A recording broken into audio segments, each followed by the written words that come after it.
Good morning, everyone. Welcome to today's hearing. Today we're going to hear opening statements in relation to the remaining topics in Module 6 from those of the core participants who wish to make an oral statement. But first we're going to hear from Counsel to the inquiry, Mr. Richard Millett, Queen's Counsel. Yes, Mr. Millett. Mr. Chairman, good morning to you. Good morning, members of the panel. Today marks the start of the next section of Module 6 of this inquiry. In this phase, we are going to be looking in detail at the actions of successive governments in addressing fire safety in the built environment. In light of the evidence you have already heard in Modules 1, 2, 3 and 5 of the inquiry's work, important questions arise about the regulation of fire safety in the years before the Grenfell Tower fire.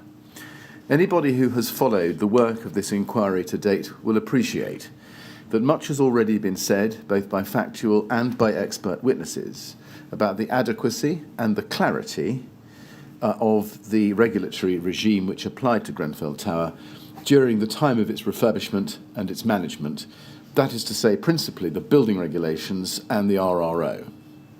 This will be an opportunity for those who had responsibility for the regulation of fire safety to explain their acts and their omissions at the time and to explain why they did and said what the record shows. The evidence that you are about to hear over the coming months will enable you, the panel, to understand, first, the wider context in which those responsible for making the decisions about the refurbishment at Grenfell Tower came to make the decisions that they did. Second, the context in which the various manufacturers made and sold PE cord ACM panels and combustible insulation, and in which the BRE carried out tests and research, and the BBA and other bodies came to certify those products. The wider context in which the TMO managed the building and purported to discharge its statutory obligations in relation to fire safety and fire risk assessments. The further background and context for the LFB's own actions, their own omissions and their understandings in the years between Lacknell House in 2009 and Grenfell Tower in June 2017. Much of that evidence you will already have heard. What you will hear will also put you in the best possible position to make appropriate recommendations for future change. Government. When examining the work of successive governments before the Grenfell Tower fire, we will be asking four essential questions. First, were the risks from fire in high-rise buildings properly understood by government before the Grenfell Tower fire? Second, had lessons been learned from previous relevant incidents both in the United Kingdom and overseas? Third, what steps had and had not been taken by government to address the risks from fire in high-rise buildings? And fourth, what motivated government in the approach which it did take to fire safety prior to the Grenfell Tower fire? When undertaking this investigation, we will be looking very closely at the functional requirements of the building regulations and the relevant guidance in relation to fire safety, including the practical guidance issued pursuant to statute, such as approved document B on fire safety. That will include detailed consideration of a number of things, including, first, the development and interpretation of the relevant building regulations and associated guidance over the relevant years, and second, reviews of and amendments to the building regulations and associated guidance, including relevant consultations. Inevitably, given the findings of this inquiry in the Phase 1 report and the role of the external wall at Grenfell in promoting rapid flame spread, we will be focusing particularly closely on the regulation of external wall materials, and some central questions we'll be examining include the following. First, what changes, if any, were made to relevant guidance, including approved document B, to address the risks posed by combustible external wall materials on tall buildings as they were perceived from time to time. Second, why National Class 0 remained a relevant performance requirement in paragraph 12.6 of approved document B, dealing with external surfaces. Third, how and why Clause 12.7 of Approved Document B came to be worded in the way that it did, and what it covered in setting a, quotes, limited combustibility, unquotes, requirement for certain materials. Fourth, how and why the alternative route of large-scale testing was introduced into Approved Document B.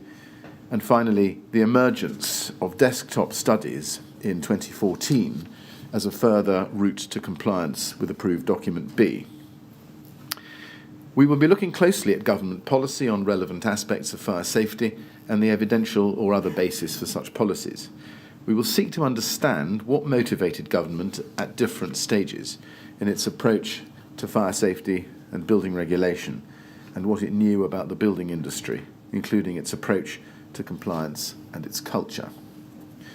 This will include an examination of fire safety research commissioned by the Ministry for Housing, Communities and Local Government, now known as the Department for Levelling Up Housing and Communities, and other relevant organisations, the conclusions drawn by those organisations, and any action taken by government in relation to such research. We'll be looking in detail also at relevant matters raised in relation to fire safety by external individuals and organisations, including coroners and other relevant bodies. Of particular pertinence to the Grenfell Tower fire is the inquest into the 6 deaths in Lakenal House in July 2009, not least because of the recommendations that the coroner directed at central government that came to be of great relevance to the fire at Grenfell Tower. That inquest ran, as I think you know from the evidence we've heard already, from January to March 2013. It's already been the subject of considerable attention in Module 5 and the first part of Module 6. We'll be exploring what investigations were carried out following that fire, what evidence was given to the inquest on behalf of the government and its officials and its advisors, together with the nature, the extent and the adequacy of the response of central government to the coroner's detailed recommendations in late March 2013. We intend to scrutinise the steps taken by government in response to recommendations made by inquiries, by inquests, parliamentary committees, experts and industry associations, and to examine the conclusions reached following investigations into previous fires. That will involve consideration about how thoroughly previous fires were actually investigated, whether appropriate lessons were learned from those fires, whether those lessons were learnt were made public and communicated to relevant stakeholders, and what, if any, changes were brought about to the relevant regulatory regime as a result of those earlier fires. That examination will include particular consideration of the Knowsley Heights fire in Liverpool in 1991, the Garnock Court fire in Irving in Scotland in 1999, and the Edge fire in Salford in 2005. We will also want to understand what lessons were learnt from other similar fires, including those which occurred abroad, such as the spate of cladding fires in tall buildings in the UAE between 2012 and 2016, and the Lacrosse fire in Melbourne in Australia in 2014. We will be asking what the government knew about these fires and whether any appropriate steps were taken to address the risks which were identified in those fires. We will also be examining central government's actions in response to the Lakenal House coroner's recommendations and the LFB's request for assistance about the meaning, about the scope of the RRO, and about the setting of competency standards for fire risk assessors. We will be hearing further evidence about the production of the 2011 Local Government Authority LGA guidance fire safety in purpose-built blocks, and in particular its treatment of vulnerable persons and of the fire risks posed by external cladding systems. We will also investigate the role of central government in the drafting and production of the edition of GRA 3.2, Firefighting in High-Rise Buildings, published in February 2014, and in particular its treatment of the risks posed by cladding and other modern methods of construction, and also its treatment of the stay-put policy and evacuation strategy and its consistency or otherwise with the LGA's guidance treatment on the same subject. The inquiry plans to hear oral evidence from a number of previous ministers and officials within the Ministry for Housing, Communities and Local Government, and from officials within the Fire Safety Unit of the Home Office, together with other key advisors to government, including personnel at the BRE, the Building Research Establishment. Testing and certification. In this part of Module 6, we will also be undertaking a more holistic examination of the testing and certification regime, picking up from where the inquiry left off in Module 2, and asking broader questions about the way in which the testing and certification regime led to a situation whereby many buildings like Grenfell Tower were clad in combustible materials in the years prior to 2017. We will be focusing in particular on the following. First, the development of the various standards and criteria relevant to fire safety for external wall arrangements, including testing to BS 8414 and the BR 135 criteria. Also, the development of the practice of carrying out desktop assessments, the standards, procedures and operational practices of accredited fire test organisations such as the BRE, the standards, procedures and operational practices of certification bodies such as LABC, the Local Authority Building Control, the system of accreditation for testing and classification bodies, the development of guidance in relation to fire safety of external wall systems produced by manufacturers, industry associations and standards-setting organisations, the role of organisations such as the National House Building Council, NHBC, and the LABC, the interaction between manufacturers, testing and classification organisations, certification and accreditation bodies, industry associations and standard-setting organisations, and the oversight and regulation of the regime for testing, classification and certification as a whole in relation to fire safety and performance in fire. And finally, to add to that long list, the role of central government in all oversight, or any oversight, including in relation to the guidance produced by manufacturers, industry associations, or other similar organisations. We therefore intend to hear oral evidence from witnesses from the following organisations involved in the testing and certification regime. First, the LABC, then NHBC, UCAS, UKAS, United Kingdom Accreditation Service, the Centre for Windows and Cladding Technology, CWCT, about which you've already heard something, and the BRE. In relation to the structure of this part of Module 6, we will begin with opening statements today from some 8 of the core participants, or sets of core participants. Then, from Wednesday this week, 8th December, we will begin to hear evidence from the LABC as part of the testing and certification evidence, which we will be taking first, before moving on to the central government witnesses in the last part of Module 6. We currently anticipate that this remaining part of Module 6 will last some 12 weeks and will conclude in early April 2022, allowing for a short break during January 2022. By way of postscript, by the time this week is over, many will have read the opening written submissions of the public or quasi-public bodies from whose witnesses we are going to hear, and will have heard what they tell you. We have seen a number of concessions made by these bodies, particularly by DLUHC and the Home Office. You may come to wonder whether they go nearly far enough, and whether there are any further concessions to come before their witnesses come to assist us. I would say this. This inquiry is not a game of cat and mouse, where core participants might hope that their witnesses will smuggle something past counsel to the inquiry, or counsel to the inquiry might miss a trick. These core participants and their witnesses know, or ought to know, what is in the documents. It is in the interests of the inquiry's work, and so in the public interest, that these bodies fully embrace their obligations of candour and openness and face up to the stark realities that they reveal. Their written submissions tend to suggest that they have been drafted with fingers crossed. We would urge the witnesses to come in this module to approach their evidence in the full spirit of cooperation and make concessions unhesitatingly, where justified, on the material. Mr. Chairman, members of the panel, That is all I propose to say at this stage. Thank you very much. Thank you very much indeed, Mr. Millett. Well, the first of the statements to be made by or on behalf of core participants is going to be made by Miss Barwise, Queen's Counsel, who represents a number of the bereaved survivors and residents.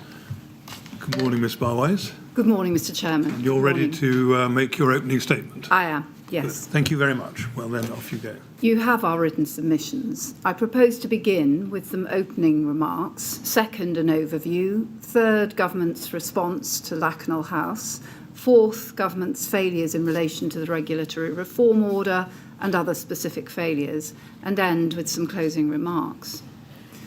The Grenfell disaster is a predictable yet unintended consequence of the combination of the laudable desire to reduce carbon emissions coupled with an unbridled passion for deregulation, in particular a desire to deregulate and boost the housing construction industry. Government's dependency on that industry resulted in government becoming the junior partner in the relationship, thereby permitting industry's exploitation of the regulations. Government's response on realising the extent of the problem was to react by concealment instead of candour. The result is a prolonged period of concealment by government, which should properly be regarded as one of the major scandals of our time. The failure to identify and address the problem of fire safety in facades has, in one sense, transcended party politics, stretching as it does across Conservative, Labour, Conservative Liberal Democrats coalition, and finally again Conservative governments. That said, certain political ideals, principally deregulatory policies entwined with a radical housing policy, bear primary responsibility for the astonishing period of willful blindness reflected in a failure to revise ADB properly from 1992 and a failure to review it at all from 2006 to the time of the Grenfell fire and beyond. The events which occurred at Grenfell are not merely the product of the absence of enforcement or oversight, as government now suggests, but are an unintended consequence of a political ideology which broke free from common sense and safety constraints. That is ultimately a failure of systems. Government now accepts the regulatory system was not fit for purpose and that it failed to clarify and simplify ADB, but does not yet accept that the building regulations and ADB were fundamentally flawed, albeit intelligible to a competent person, as Professor Torero has explained. The original architect of what became the coalition government's green economy, Michael Heseltine, had intended that there be fetters on industry. He said, "Markets know no morality. It is our responsibility to bring a balance to the books of life." In the event, however, the overriding deregulatory imperative meant there were no fetters, and safety considerations were not balanced against either the environmental imperative or industry freedoms. On the contrary, the particular brand of deregulation and dependence on big society involvement instead of adequate regulation enabled industry to write its own rules. None of this, however, exonerates those in the construction industry who willfully exploited the regulations and ignored even those parts of the regulations and ADB which were clear. By way of overview, from 1957 onwards, responsibility for building regulations and housing lay with different departments, which latterly became the Ministry for Housing, Communities and Local Government, now known as the Department for Levelling Up. Responsibility for fire had lain with the Home Office prior to 2001, but from then until 2016 also lay with the same departments as building regulations and housing. I shall therefore refer to the relevant government department simply as the department. Let us begin with the origin of the problem which led to Grenfell. It can be traced back to the 1952 model bylaws for use by local authorities, which made a distinction between the structural external wall, which had to be non-combustible, and cladding, allowing the latter to be class 0. The definition of Class 0 between 1953 and 76 was confined to the surface spread of flame test contained in BS 476 Part 7. The 1965 building regulations, the first to apply nationally, permitted Class 0 cladding unless the building was less than 3 feet from another. At this time, Class 0 could be a combustible material with a minimally non-combustible surface. Both the requirements for the structural external wall and the definition of Class 0 became increasingly less robust during the further deregulatory processes, which began in earnest with the Building Act 1984 and ADB 1985. These provided for functional requirements, but without the prescription previously contained in the 1965 regulations, and instead provided merely the non-mandatory guidance in ADB. Problems began with the use of modern cladding material. Although there had as yet been no testing of ACM, even in the 1960s there was awareness of the dangers of aluminium cladding, and some civil servants, Brian Martin included, were later aware of this research. As BRE acknowledged in a report prepared for itself in July 2016, the impact on fire safety of external cladding systems had been a real concern since their appearance 30 years ago. The fact of the flaw in the regulations and ADB is one thing, but the culpable failure is not to have corrected it. Government's knowing neglect of safety can be traced back to the failure to take evasive action following the Knowsley Heights fire in 1991. Civil servants were aware of the significance of this fire, although ministers may, initially at least, have been unaware of the full extent of the implications for the Government Estates Action Programme, by which the department funded local authorities to reclad 1960s blocks using combustible cladding. The pilot for this programme, Knowsley Heights, suffered a terrible fire shortly after recladding. The government's own investigation of real fires contract, let to BRE, required the research to provide timely feedback on the effectiveness or otherwise of ADB in achieving fire safety. Accordingly, complete candour in reporting was required. Instead, a memo, which appears to have been written by someone within government, states, "We have received via HMEA a request from Markham Street Press Office to play down the issue of the fire." The likely reason was the need to avoid the bad press then circulating in a national newspaper headed "Danger Flats that could explode like a tinderbox," and to avoid the cladding scandal, then estimated at a likely cost of 500 million, but which has reached biblical proportions today. The report of the Knowsley fire was stated to be limited circulation, and yet contained two vitally important pieces of information. First, that cladding could pose a risk to life if the cavity was large enough to permit vertical flame spread, and second, that cellulosic materials such as UPVC should not be used in close proximity with polymeric materials such as glass-reinforced plastic, GRP. The cladding was GRP and the window reveals were UPVC. Had this report been published, perhaps the combination of UPVC window reveals and polymeric cladding would not have been used at Grenfell. As to the propensity for vertical flame spread, it was only a later BRE report in 1994 by Connolly which characterised the cladding cavity as a chimney flue up the full height of the building. Once again, that is the situation at Grenfell. The Connolly report contained a prohibition on referring to it in any published work, so the chimney finding too remained secret. The consistent pattern of inadequate investigation and suppression of reports from Knowsley to Garnock through the Edge and Lakanal goes beyond mere accident and involves government collusion. Government's tendency was to regard fires as something to be covered up or trivialised such that the public might be reassured and avoid criticism of underlying regulations, thereby continuing to allow industry the latitude it wanted. Even following the privatisation of BRE in 1997, close links between it and the department remained.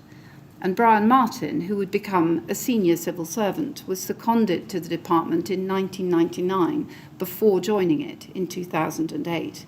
His relationship with BRE remained strong with informal lines of communication. There are clear indications that BRE regarded clients as its handler to some degree. During the investigation of Garnock for North Ayrshire Council, BRE asked itself, can we say that we think they were sold a pup? This is obviously an inappropriate question for a scientist to ask themselves. North Ayrshire had been sold a pup, as the GRP cladding was unlikely ever even to have been Class 0. It is not clear whether BRE felt constrained by central or local government to suppress the fact that the cladding was non-compliant with regulations and ADB. Perhaps it felt constrained by both, given government had paid for the Ayrshire report. The report sent to the department was entirely neutered and failed to mention Class 0. It is profoundly odd that BRE would have prepared such a report, especially given the more fulsome version given to North Ayrshire, but equally odd that the department did not question the properties of the GRP cladding, given the impact of the smoke plume on the GRP was said to have generated a self-propagating fire. Both Knowsley and Garnock had many similarities. Primarily, they were part of the government's Housing Management Department Estates Action Project, which was clearly of the utmost importance to it. Both fires included the use of GRP panels, which was not even Class 0 at Garnock and may not have been at Knowsley. Both involved UPVC window reveals, which softened and created a fire path. At another estates action project, Lavenden, there was subsequently in 1997 a fatal fire involving a UPVC fascia and soffit at the eaves. The report stated that if the soffit and fascia were thermoplastics such as UPVC, then significant risk to life can occur. Why, therefore, was the Knowsley report not more widely circulated, at latest at the time of the Lavenden report? The continued failure to prohibit UPVC is the more shocking given the Select Committee's criticism of the department for failing to prohibit it. One of the salient features of the Edge fire in 2005 was that it involved downward spread of flame in cladding. This made it particularly important to understand whether or not the cladding panels achieved Class 0, and yet Professor Bisbee is unable to find in any report any reference to Class 0. Although Greater Manchester Fire and Rescue requested and obtained a copy of the report on the Edge, it was not widely circulated. Again, this was a fire which merited widespread understanding, especially so given one of the joint investigators of the fire would later remark to Brian Martin that it signalled the end of rain screen cladding. It did not, but should have ended the use of highly combustible cladding. Whether government admitted it or not, these fires would have informed Brian Martin, given his background at BRE, of widespread, dangerous non-compliance with ADB. Inadequate investigation became a pattern in subsequent fires, which the inquiry will obviously need to explore. The first missed opportunity to abandon Class 0 came after the Knowsley fire in 1991. The 1992 edition of ADB removed the requirement that external walls be limited combustibility and instead confined the requirement only to the insulation within the external wall. This was a lost opportunity to remove the Class 0 classification and require that cladding panels, in addition to the insulation, be limited combustibility. Instead, government exacerbated the problem by diluting functional requirement B4 of the building regulations by the second 1992 amendment. This replaced the absolute requirement to resist fire spread with a requirement that the external wall need only adequately resist fire spread. That lesser and confusing requirement remains to this day. This is consistent with government legitimising the flammability of the cladding rather than solving the problem it posed. Whether or not ministers were aware of the Knowsley cover-up, they were certainly aware of the findings of the Select Committee in 2000 following the Garner Court fire. As I've explained, the investigation of that fire was also the subject of a cover-up.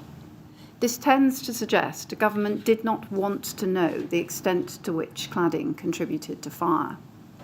That is the more extraordinary, given the fire occurred in June 1999, and evidence to the Select Committee a month later ventilated the Class 0 conundrum. It is a term repeatedly confused with limited combustibility due to its definition, which provides it may either be a limited combustibility material or a Class 1 material. It is frequently forgotten that Class 0 materials are not invariably limited combustibility.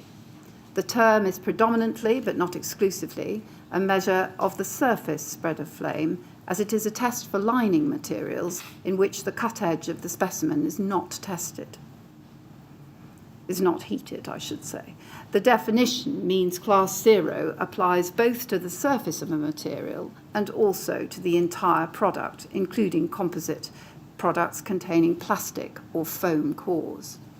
If following the linear route to compliance, Class 0 is, on one view, the only requirement cladding panels over 18 metres must satisfy, as Clause 12.6 of ADB directs the reader to diagram 40, which in turn only requires that the surface be Class 0.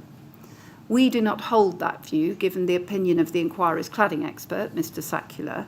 This problem, however, led to the debate as to whether Clause 12.7, which requires insulation to be limited combustibility, might also extend to the core of a cladding panel by virtue of the word filler.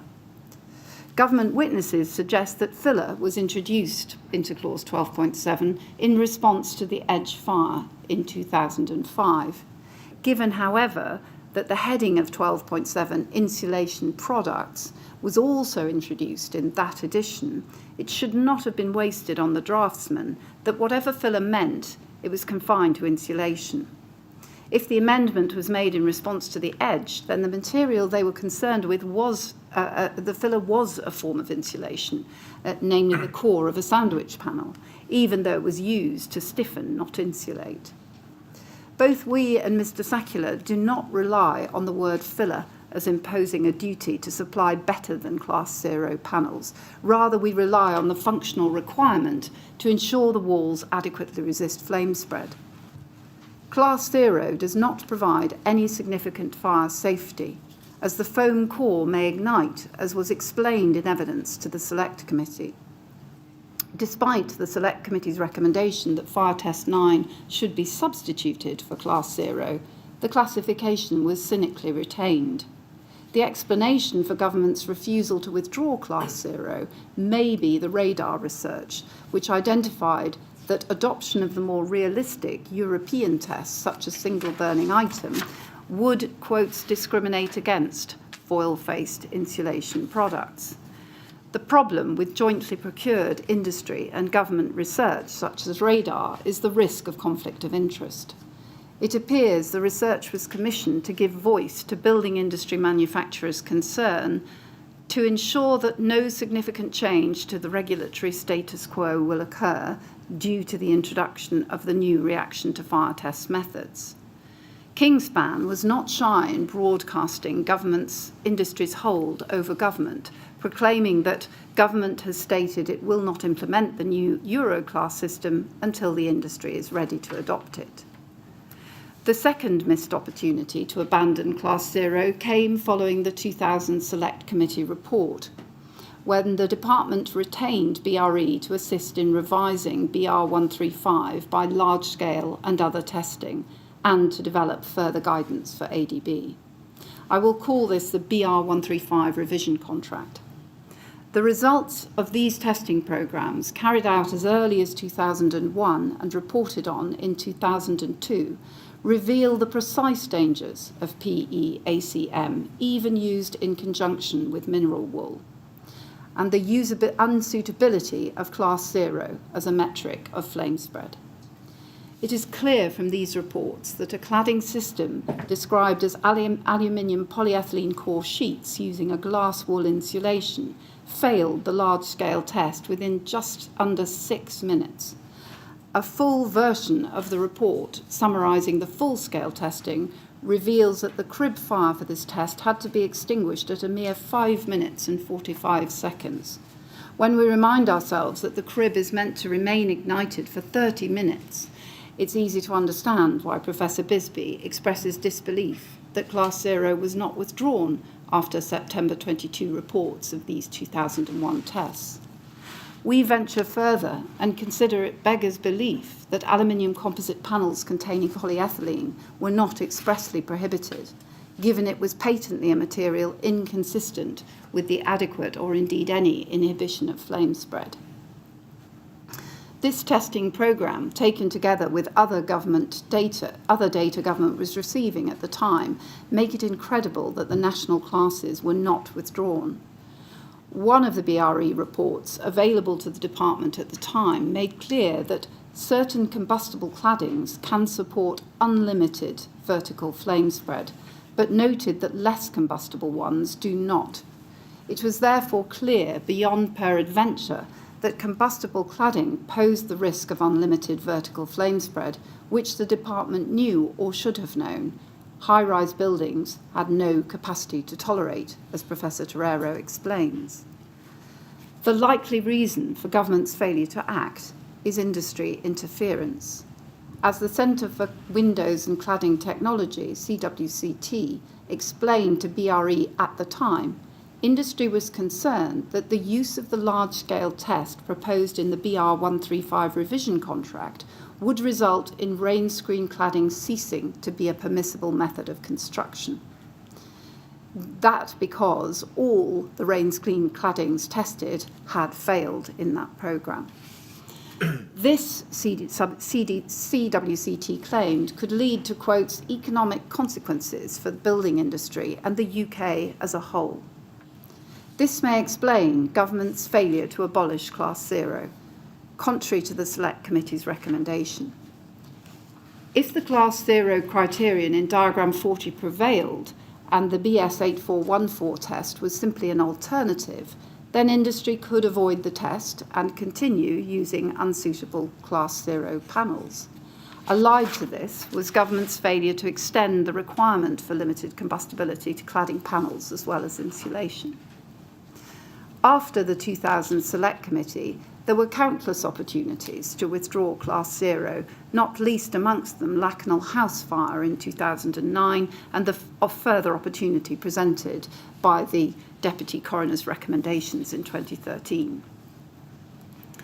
As to the government's relevant knowledge of the inadequacy of ADB, it appreciated both the Class 0 conundrum and its knock-on effect of causing confusion as to the insulation requirements. Government's nonchalance in the face of clear warnings is telling as to its intentions. Industry warned Brian Martin in 2013 and 2014 that combustible insulation was being used and that ADB 12.7 did not clearly require limited combustibility cord cladding panels. The filler issue was raised by Tony Baker of BRE directly with Martin by email in 2013, and Martin responded by admitting the problem with diagram 40 and Class 0 was, in his words, you can have a thin surface that gives you the performance and back it with something less desirable. The problem, together with the fact that there had been major fires worldwide involving ACM, were all made clear to Martin at a CWCT fire group meeting in July 2014. One is forced to conclude that the ambiguity in ADB was deliberate and that the department intended Class 0 should remain permissible. Even though BRE agreed to develop an FAQ document with the department, this never materialised, the department telling BRE that the issue would be considered in the next version of ADB. The filler debate continued and proved a controversial topic at a conference BRE hosted in January 2016.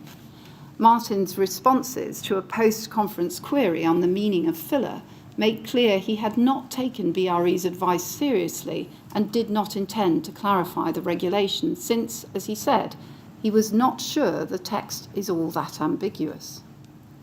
It was also made clear to Martin at the July CWCT meeting that despite ADB 12.7 clearly requiring insulation must be limited combustibility, the confusion that Class 0 equated to limited combustibility led some designers to use foam insulations to comply with the thermal requirements imposed by Part L. The department clearly took this on board, as Brian Martin shared what he called a friendly warning with the NHBC on that same day as the July meeting. As he told NHBC, "I've been talking to a few folk," who had indicated to him that Kingspan's K15 insulation was being missold by virtue of an erroneous BBA certificate. Martin then escalated this to senior officials within the department, saying combustible insulation had been used on possibly a lot of buildings. As from 2014 at latest, therefore, the department was fully on notice both of the use of the widespread use of combustible insulation and the dangers and use of ACM. The government was also aware of the fact of and risks posed by desktops. Desktop assessments of large-scale tests were never a route to compliance under ADB, despite considerable argument to the contrary, particularly from NHBC, which was largely responsible for the increase in desktops by its drafting of TGN 18 together with BCA. Martin discussed his concerns that desktops were not being done adequately with NHBC in June 2016, but he did not intervene to prevent their use. Government has also been aware since 1994 that cavity barriers were ineffective in rain screen cladding. The requirement for cavity barriers within the external cavity was introduced into ADB 1992 as a result of the Knowsley fire. The government and BRE, however, understood, as from BRE's Connolly report in 1994, that cavity barriers were ineffective in rain screen cladding. The report recorded the failure of metals and that cavity barriers would only work if fixed directly to masonry. Turning briefly to the policies which impacted fire safety.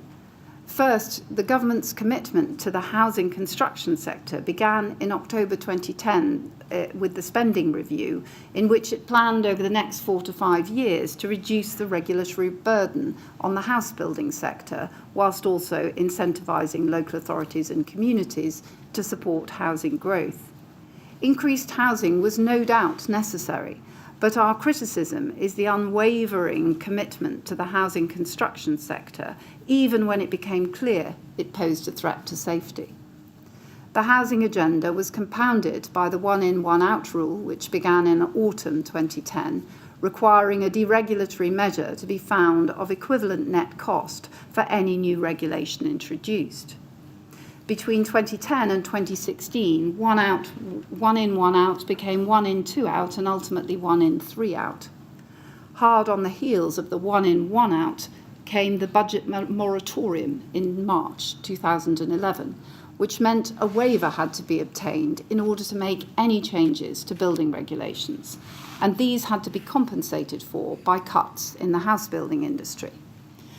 The Housing Standards Review in 2012 was, as Leadsom, Deputy Director of Building Regulations, says, an example of regulation to deregulate.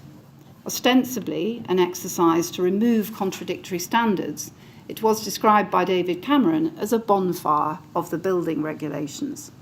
This was a return to the red tape challenge begun in 2011, in which Pickles, the Secretary of State, proposed a bonfire of red tape, including Section 20 of the London Building Acts, which required sprinklers on industrial buildings over 30 metres.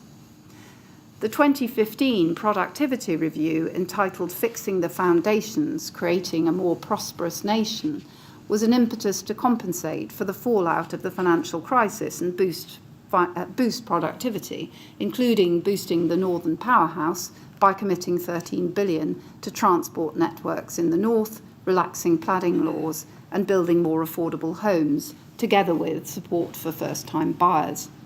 This became known in the autumn 2016 statement as accelerated construction, with government committing £2 billion to speed up house building on surplus public sector land, and a commitment to encourage new developers and different models of construction in house building.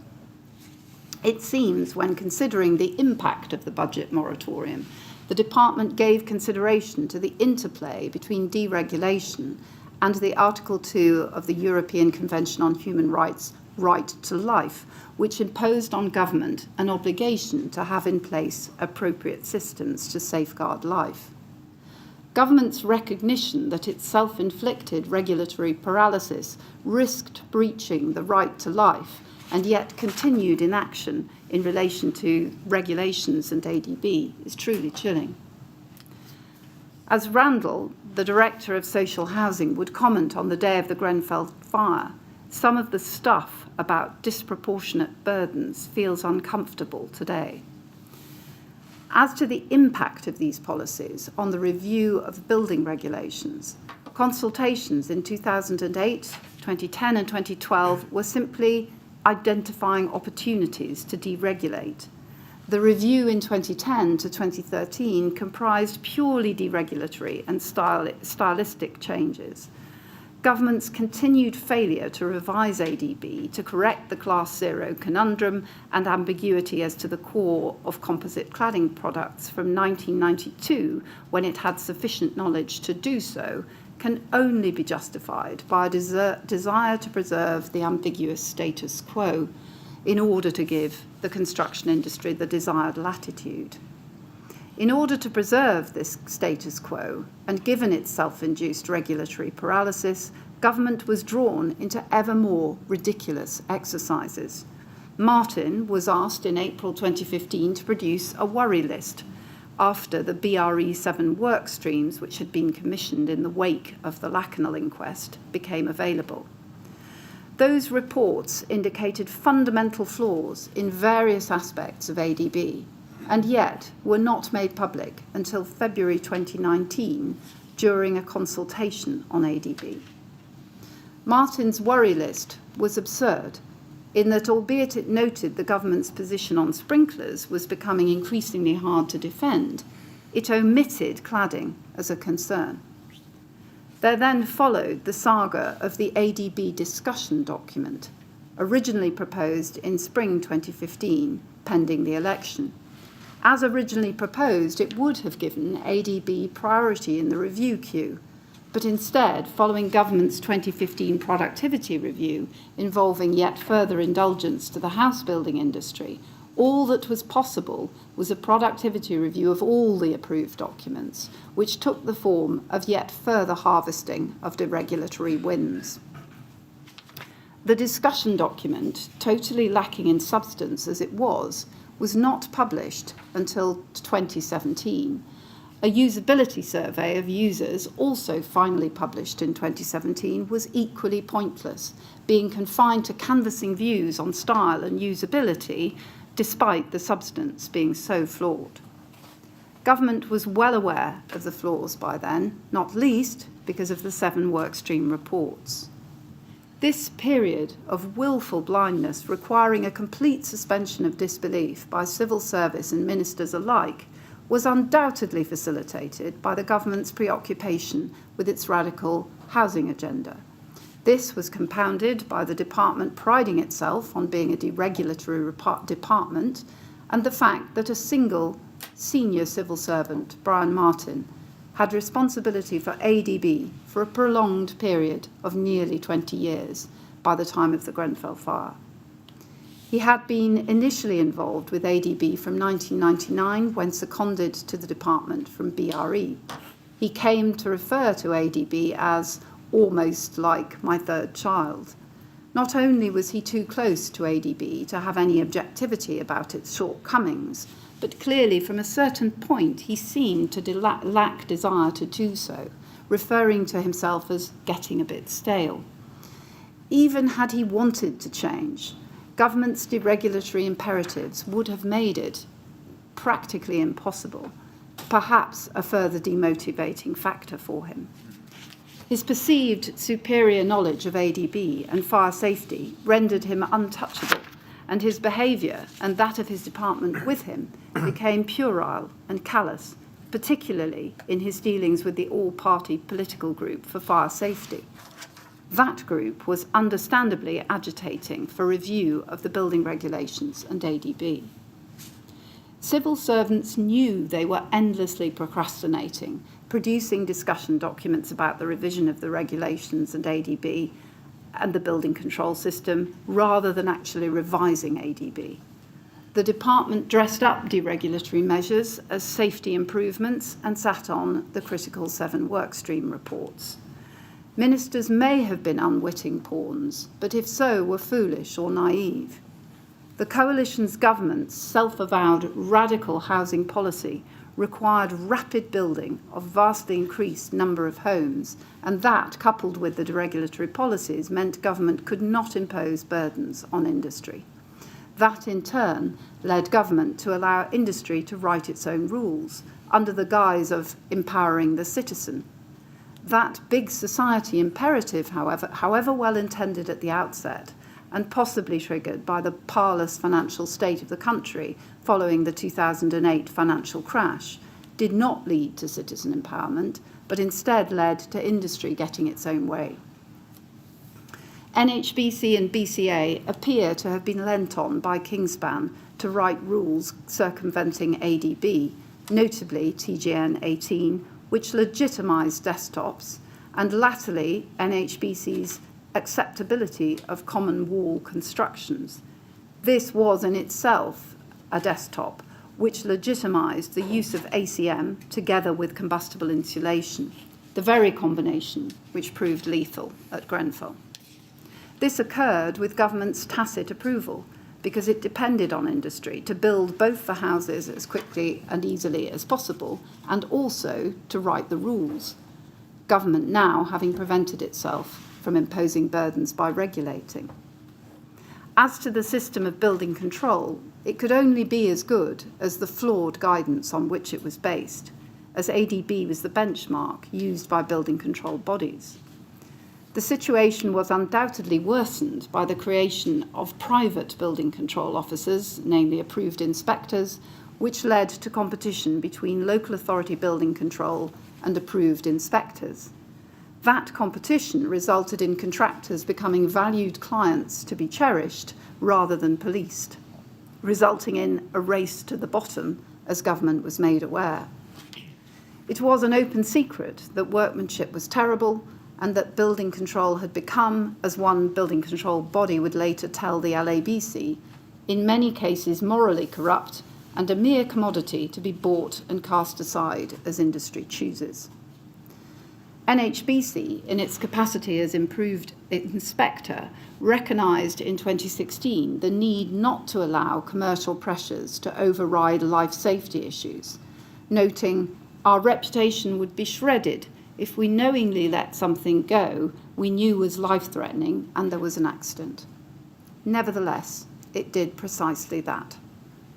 It approved Kingspan K15 for some 8 years from 2005, despite the obvious fact that the BBA certificate applied only to one specific system tested under BS 8414.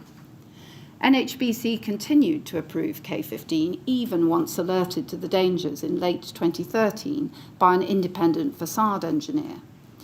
NHBC's continued approval was on the spurious grounds of compliance with BCA TGN 18, which was merely a circumvention of ADB, which NHBC and BCA had devised.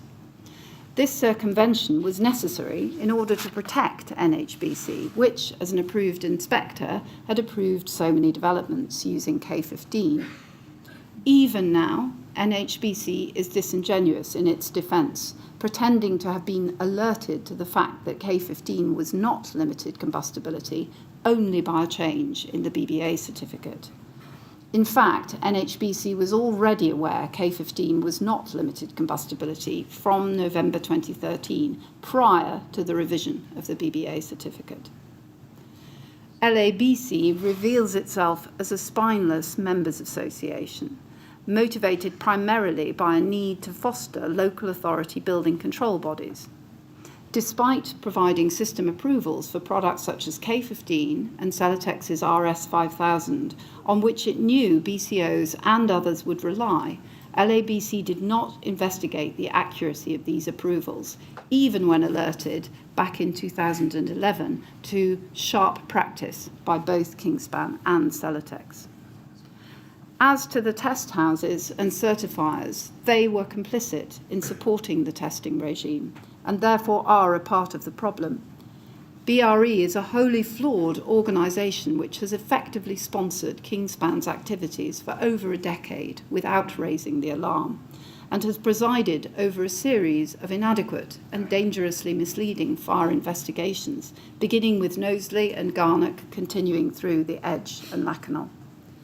When Jenkins, then of Booth Murie, raised the filler debate with Colwell of BRE, she simply referred him on to Brian Martin, prompting Jenkins to describe BRE as a buck-passing load of incompetence. To conclude the review, government was aware of critical fire safety issues many years before Grenfell and could have foreseen the disaster. In addition to its knowledge of the Class 0 conundrum and the confusion caused thereby, which led to the use of ACM and combustible insulation, government was also aware of three other critical issues. First, poor workmanship and willful non-compliance flowing from the fundamental ambiguity in ADB, described after the fire by the department's Director of Housing, McNamara, as one of the open secrets in the building industry. As to willful non-compliance, ministers too became aware, at latest from December 2015 onwards, that cavity barriers were not being installed when new homes were built. The dramatic fire spread resulting from this lack of cavity barriers at Kennet Drive in June 2014 completely destroyed 4 homes on an estate, and as a result, timber-framed houses were the subject of a parliamentary debate. That fire and the old tannery fire in July 2015, in which 45 properties were damaged or destroyed, should have acted as indicators that the radical new homes policy, and coupled with the lack of compliance with ADB, posed a very dangerous combination. Second, government was also aware of the tension between its green agenda and fire safety. Brandon Lewis, as Housing Minister, was warned as early as 2012 that the green agenda was driving increased use of combustible insulation with the inevitable impact on fire safety. Third, the government's Chief Fire and Rescue Advisor between 2013 and 2017, Peter Holland, told both Upton and Martin in February 2015 that BRE knew products were made simply to pass the test and that there was no redundancy built into the products. I now turn to government's failure to respond appropriately to the Lacanau House fire. Government did not prioritise the response to Lacanau, and in fact responding to it conflicted with the coalition government's true priority, namely its radical housing agenda. Government's investigation into the fire was a complete whitewash. The public report in July 2009 of the Chief Fire and Rescue Officer, then Sir Ken Knight, focused on a lack of compartmentation and firefighting issues, but failed to focus on the cladding, despite noting unusual fire spread. Knight subsequently discovered that the cladding was Class 3 and not Class 0, and yet, despite LFIPA's desire to make the findings public for safety reasons, the department refused.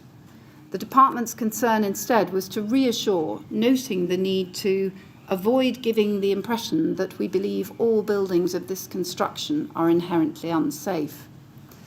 What next transpired is an extraordinary suppression of information.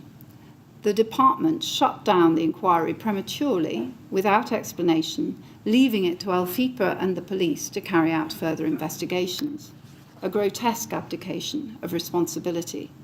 It also raises the spectre of a deliberate cover-up, given Knight never sought to correct his misleading report. This was compounded by BRE's report for police, of which Knight had been kept appraised. BRE's report failed to investigate downward spread or establish what the cladding panel actually was.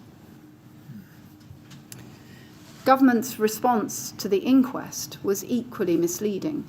Brian Martin's evidence to the Deputy Coroner was an exercise in disingenuity because it suggested that Class 0 was unlikely to spread fire.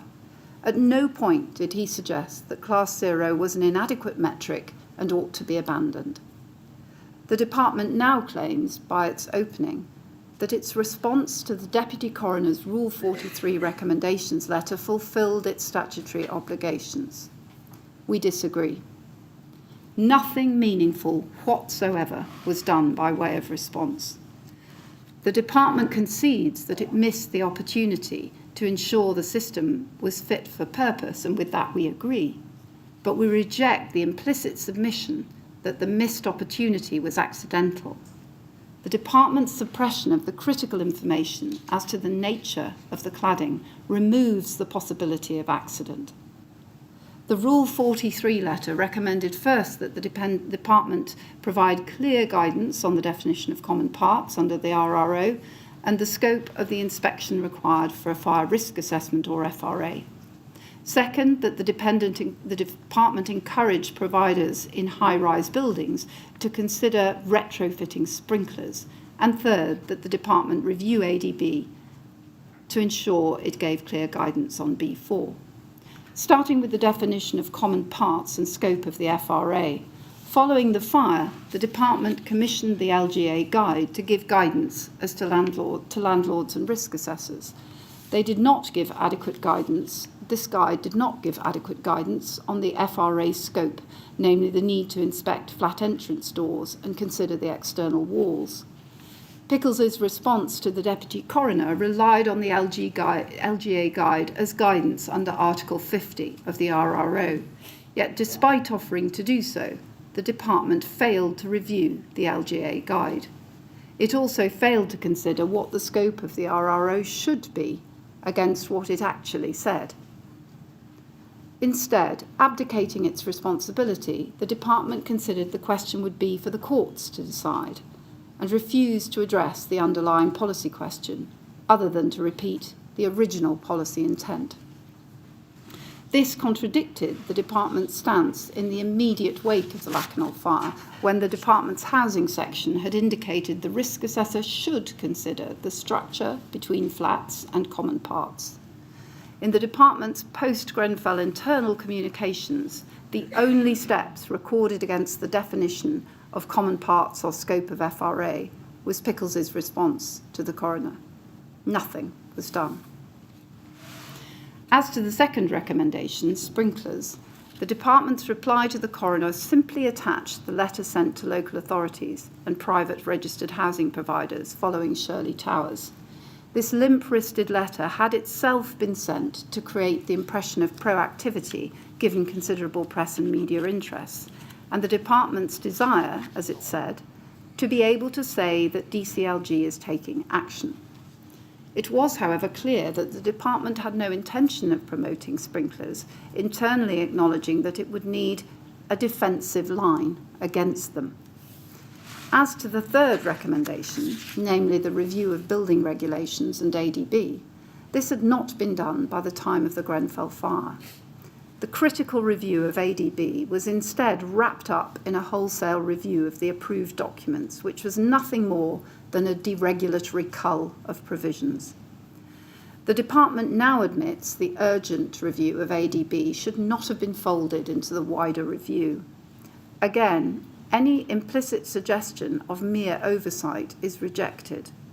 This was a conscious decision taken over many years.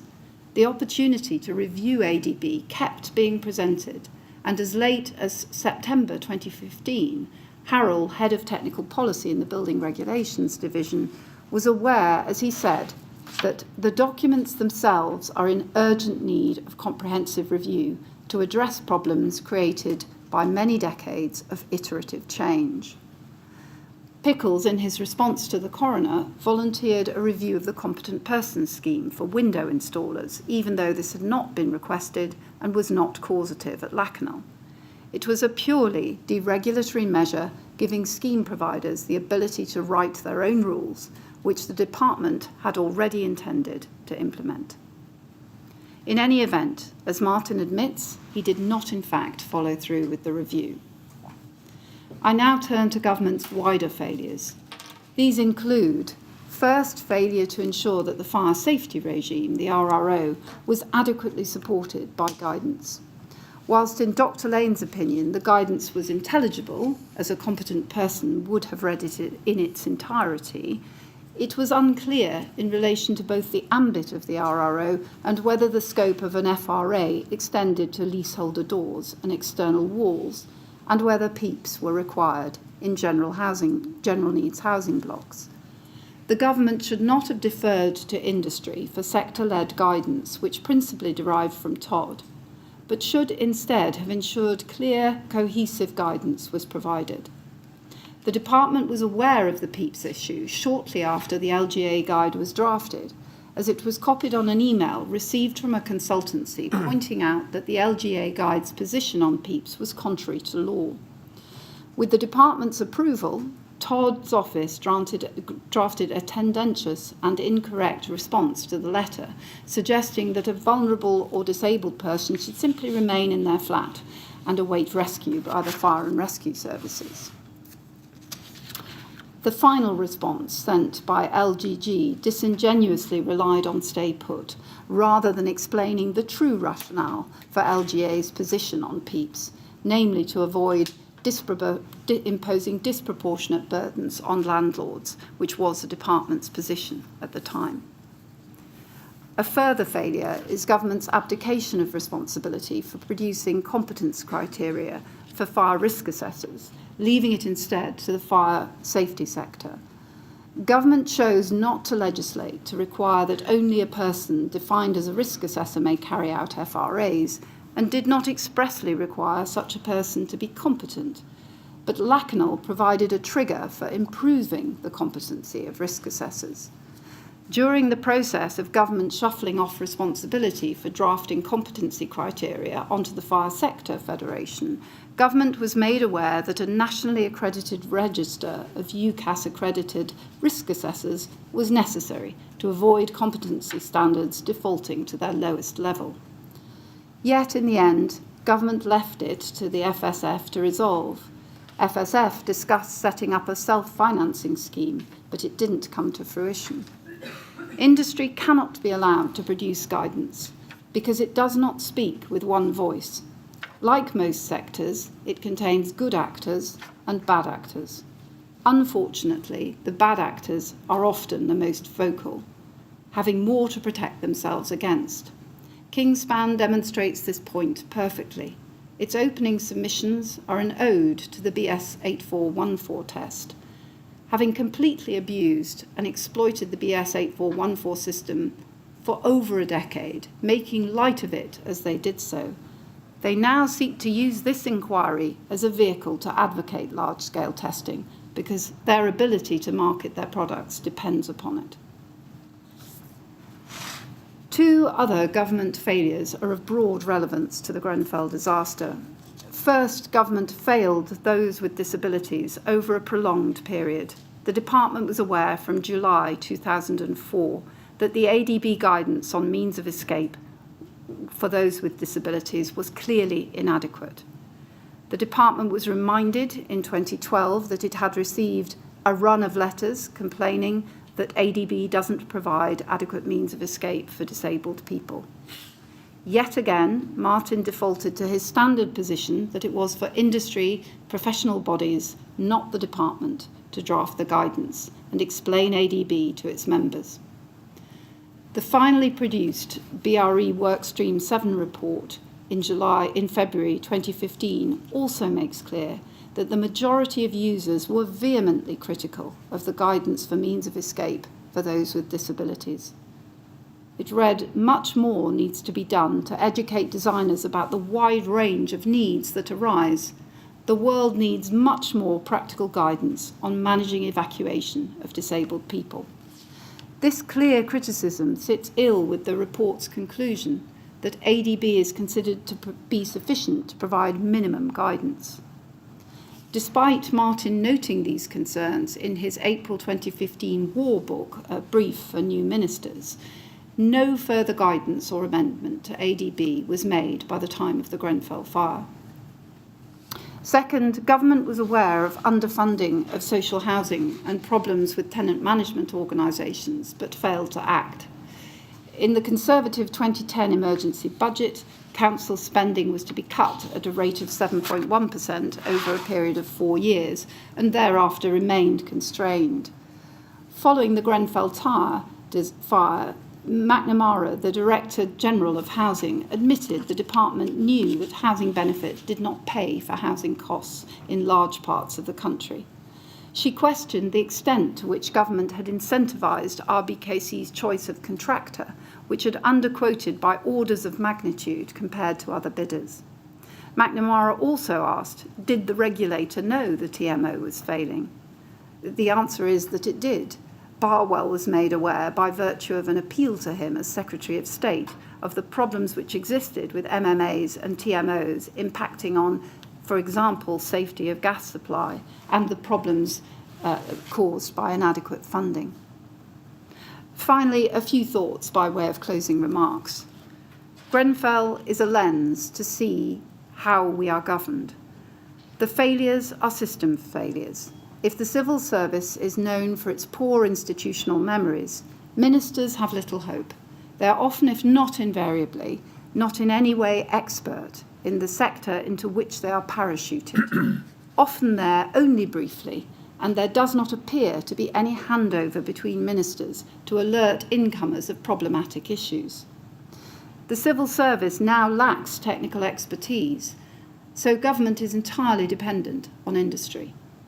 Ministers, with laudable exceptions, appeared insufficiently aware that their role encompassed protection of the nation's safety. As the potential for danger arises in all fields of human endeavour, it is vital that we be governed in such a way that safety considerations are somehow ring-fenced and not abandoned to political whims of the day. Ministers did receive warnings of the problems caused by the use of combustible materials, and so the responsibility for failure to react does not lie with officials alone.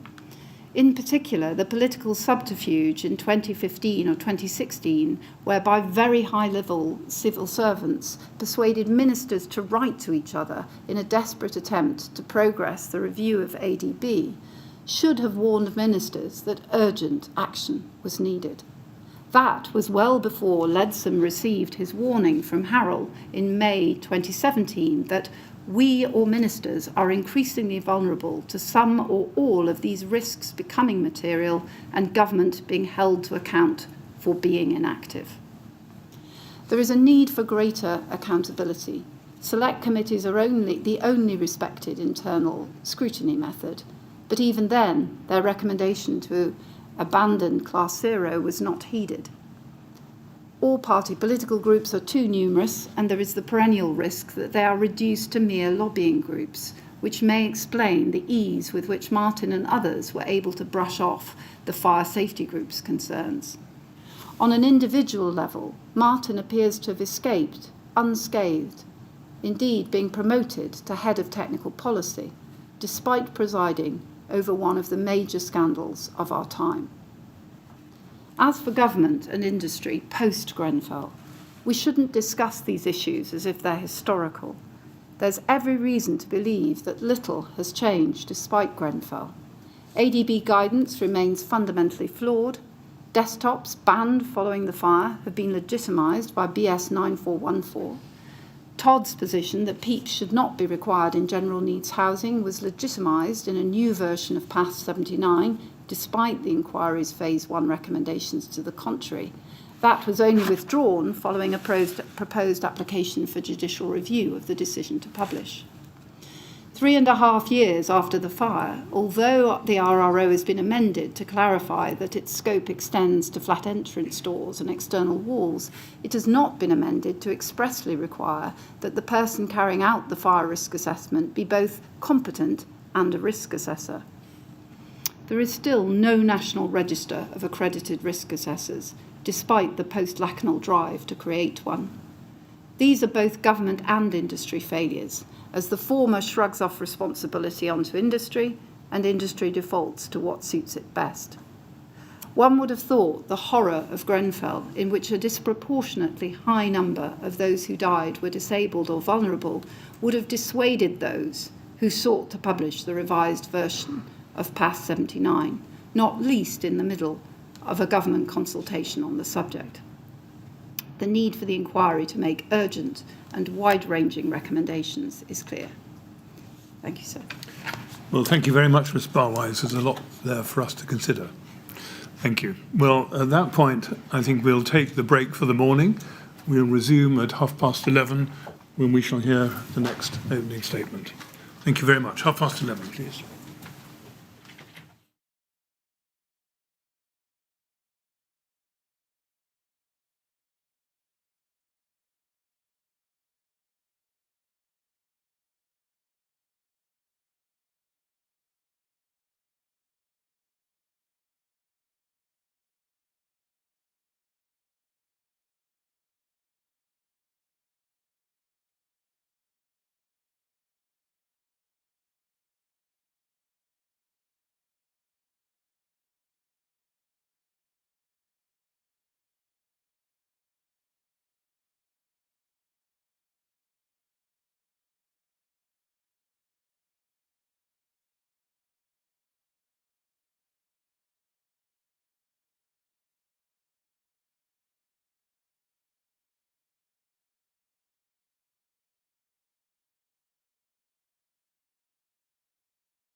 Now, the next statement is going to be made by Mr. Mansfield on behalf of the other group of bereaved survivors and residents.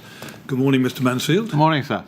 And you're ready to make your opening statement. Most certainly I am, yes. Good, thank you. May I thank you, yes, and also your colleagues sitting alongside Estefan and Mr. Akbar.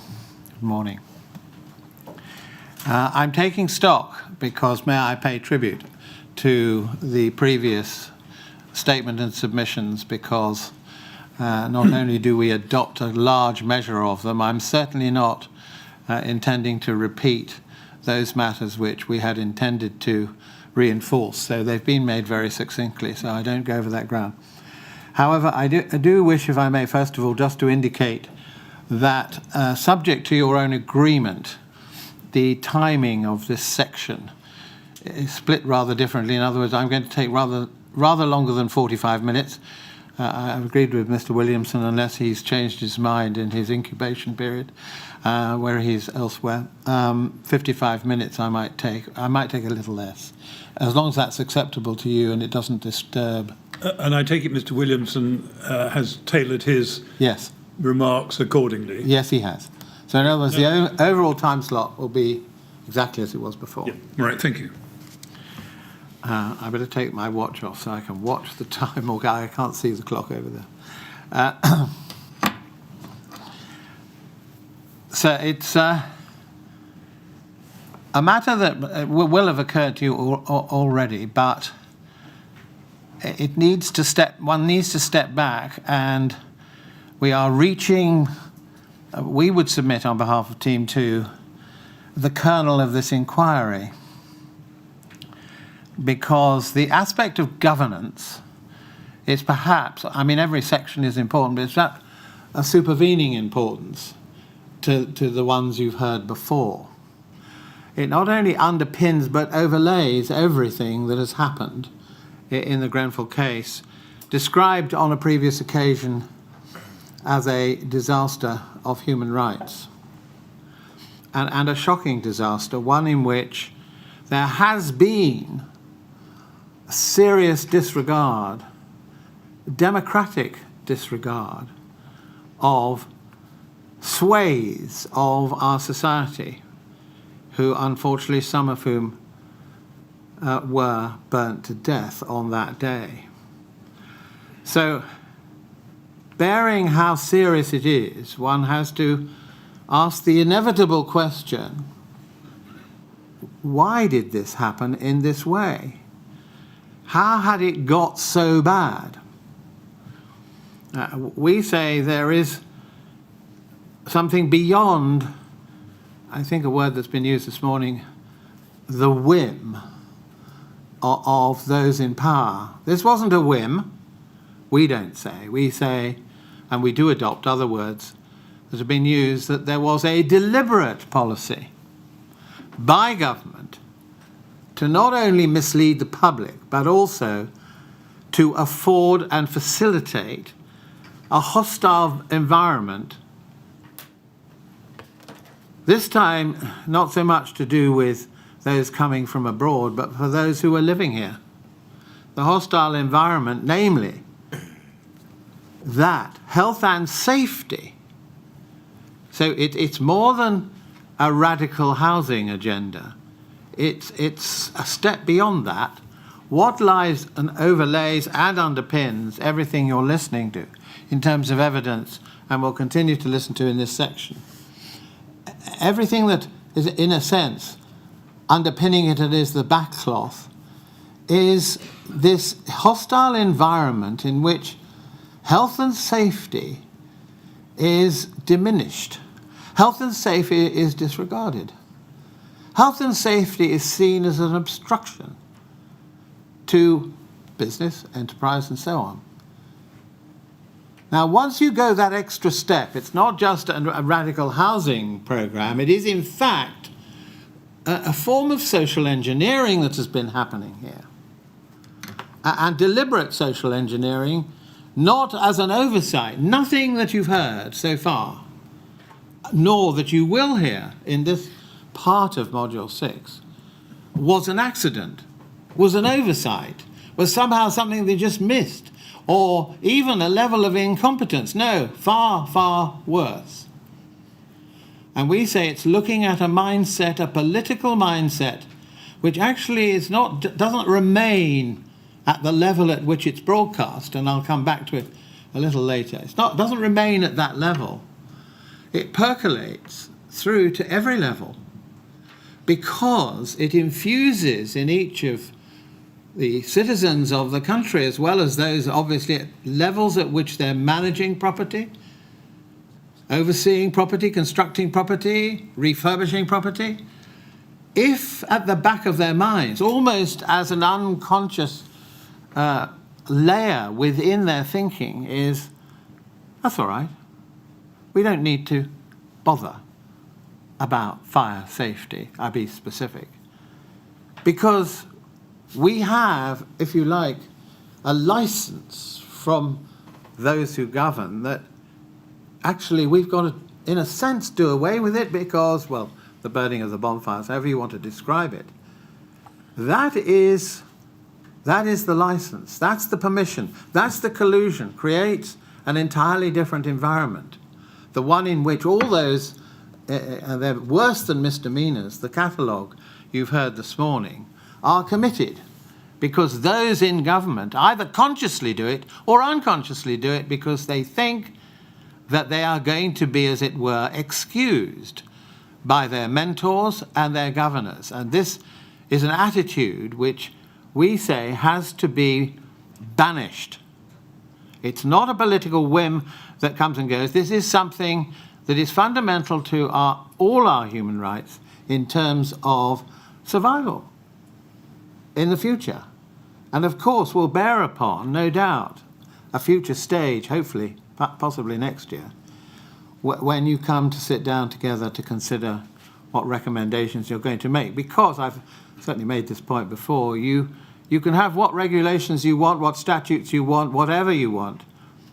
But if underneath it all you have people who, as it were, are in these positions who maintain this, as it were, disregard for health and safety as being an albatross, a word used by the Prime Minister of the time.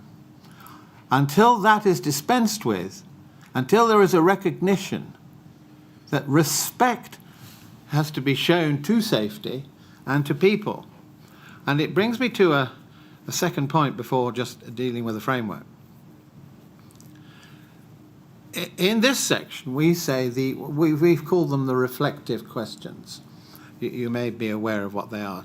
We as Team 2 have regularly asked that your counsel ask at the end of a witness reflective questions. The obvious ones are, is there anything you would have done differently? Or step back, is there anything you think should have been done differently, even if not by you? These are important questions. And of course, another one that the families have been asking is, do you have anything to say to the families? Because at the root of it all, it's the human rights of the families that have been damaged here, as well as the property itself. Is there anything you want to add? Now, I appreciate for a little while it might have appeared odd to have to ask those questions, that it perhaps hasn't got a forensic benefit. But I think you will have seen even recently that it does have a benefit. These questions have been asked, and may I say on behalf of the families, they're very grateful that they are being asked. They're going to become even more pertinent in this part, that is governance, because the people who were participating in the mindset, participating in setting the agenda that led to that hostile environment, are going to be here. Well, almost here. There is one who I'll come back to, who at the moment isn't going to be here. And we say, if we're going to be talking, as we have in the statements that made before, and particularly Mr. Millett, for example, who posed the question this morning about motivation twice. We accept that. Motivation is extremely important to try and explain what has happened here. Root and branch what has happened, not just at a certain level, but throughout the institution as a whole. And so we ask that those questions continue to be asked, or such of them as feel to be appropriate, and the answers are sometimes very educative, but that's one thing. The other thing is that it does satisfy, not entirely, but it pays respect to the families, that witnesses are recognising the repercussions for those who sit here, those who are lucky enough to be sitting here and others at home watching. So that's the first point in relation to the reflective questions. But of course, the point about the questions as well does have another forensic benefit. It allows you, all three of you, to be in a position to assess what hope there is for the future. And we're here having this inquiry, hope, it's accepted that, hope springs eternal, that we are working together to provide a situation in which I think all the families would say, never again should this happen. Of course, in human frailty, it might, but we have to ensure that the cause of this situation, not the person, in a sense, not the thing, in this case, a white good in one of the flats, catching fire in the middle of the night, but that the people who are, some of them coming here, have the candour, the other phrase used by Mr. Millett this morning, to acknowledge, because until they acknowledge, we're going nowhere, because it means they're setting a different agenda for the next generation who are already in place. Are we going to be treated with the same disdain as the inhabitants of Grenfell Tower and others beyond Grenfell Tower? And we hope not. We hope that the lessons that can be learned are learned when witnesses are asked the direct question, well, would you have done anything differently? How rarely would they have done anything differently of those who've been asked this question? Very few have really gone that far. Even fewer, despite the undertaking that has been granted, have had the courage to acknowledge and admit that mistakes were made, worse than mistakes, because we say it was a deliberate policy. We would hope that the politicians who come here will face the truth, will admit the truth, and will give us all hope that those who come after and who read your report in due course will pay attention and realise that never again means something, and they're not empty words. So otherwise, of course, there will be little to reassure those who sit here that we're going to get anywhere. So the why question, why this happened, and the answer to that, and the answer coming from politicians, will be listened to very carefully to see whether, in fact, at last, there's going to be an acknowledgement. And we just pray in aid at this stage the fact that it was, I think, only last week, Mr. Rowe, the current commissioner, said this, and this is revealing in itself. We adopt it to some extent. It is roughly what I'm saying now. He was being asked by Mr. Millett it was the afternoon of last Tuesday, the 30th of November. It was very near the beginning. And he was dealing with an interview he'd given to the Guardian newspaper, and he said, I think every single major institution that should have kept those survivors, the bereaved, the people who lived in the tower safe, let the families down. It was the most appalling example of institutional failure, I think, in recent British history, and we were part of that as well. Well, there's I'm not going into here what concessions he may or may not have made, but the general point he's making is the one we're making, is that the institution that has failed has been our democratic institution that has failed by the paralysis, by the cover-up, by the dismissal, by the actual need to burn health and safety. Is that how our democracy is to be measured? I hope not. So therefore, I just ask, as another preface to this, briefly, I'm not trying to obviously remind you of things you probably carry around with you, but I've asked for this, the list of issues, updated list of issues, to come on screen. I haven't got an actual reference for the, yes, it's on the website anyway. I can deal with, it's number 10, please. There we are, response to recommendations. We say this section of the indication of the ambit of your inquiry is of particular use. And in fact, knowingly or unknowingly, I have to say knowingly, Mr. Millett was really reflecting these in his 4 questions this morning. What were the recommendations? I'm going to reduce them to 4. A, B and C, D and E. So the first one is, what recommendations, including from inquiries, inquests, investigations, experts, and so forth, and parliamentary committees, were relevant to the risk of fire? Well, you've heard quite a lot about that this morning, but that's the first question. Second one, what appropriate steps taken by central, I leave out local for the moment, upon such recommendations? This links obviously to C, so in a sense, if I can run them together, C being a specification of Lakanal House in particular, the recommendations. And that one, I'm going to answer those 2 now, quickly. Nothing. You've heard it spelt out this morning. Shocking. Nothing had happened to those recommendations, particularly Lakanal. So C is of importance. So it won't take a lot of time to answer that one. D, if and to what extent any such recommendations were not implemented, what were the reasons? We say key question, and of course I've touched on it already. Finally, to what extent did any failure to implement any of these recommendations cause or contribute? Well, we say, again, there can be a relatively short answer, which I will leave for the moment, but we say in short form, all the recommendations arising in Lakanal alone, never mind the ones that went before.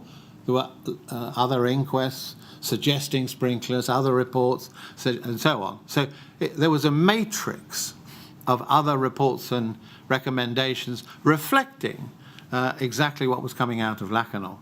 And therefore we say the recommendations, and I concentrate on high-rise, residential, cladding tower, is the situation that we are faced in this particular inquiry, although it spreads beyond those buildings. But in terms of that, we say there is a clear connection between the failure to act on any of the recommendations before the fire at Grenfell itself indicates, and because the recommendations are all critical, I can remind you if necessary, but I'm sure the coroner's letter's well in mind. So I'm not going to take time on something that you know well.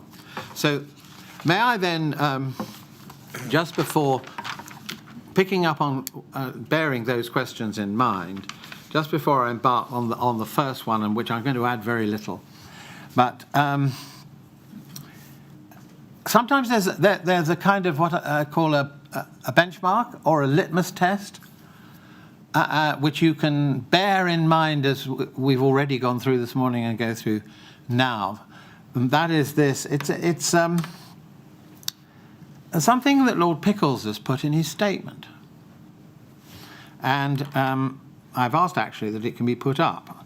I don't know whether that can be done. It's CLG 000194771, paragraph 67.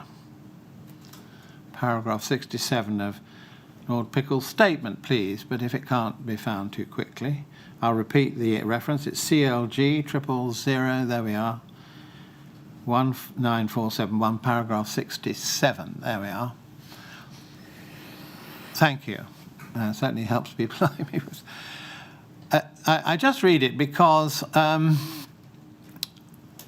when you read this, I'm not going to spell out what the obvious inferences are, because they speak for themselves. It's res ipsa loquitur without doubt.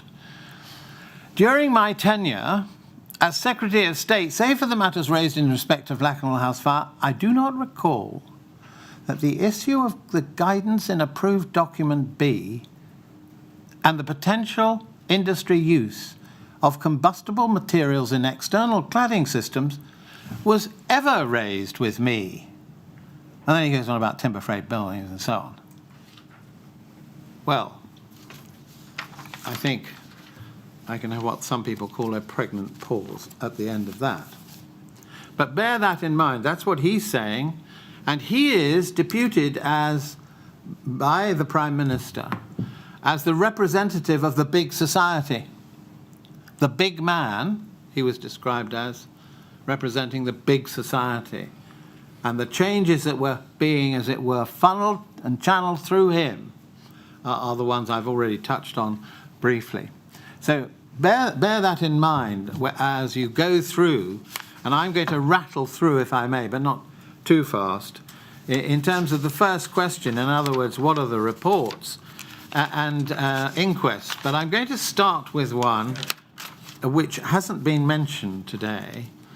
I mention it because the idea that the risks of cladding on buildings was not something known and appreciated, or certainly if you're having any kind of cognizance of the housing arena, and this is not a fire abroad. It is mentioned in some correspondence, but it rarely gets the attention it deserves, and that's the Summerland fire, 1973. I won't go through the details, but if you have a moment at any stage, that's when cladding was understood very clearly.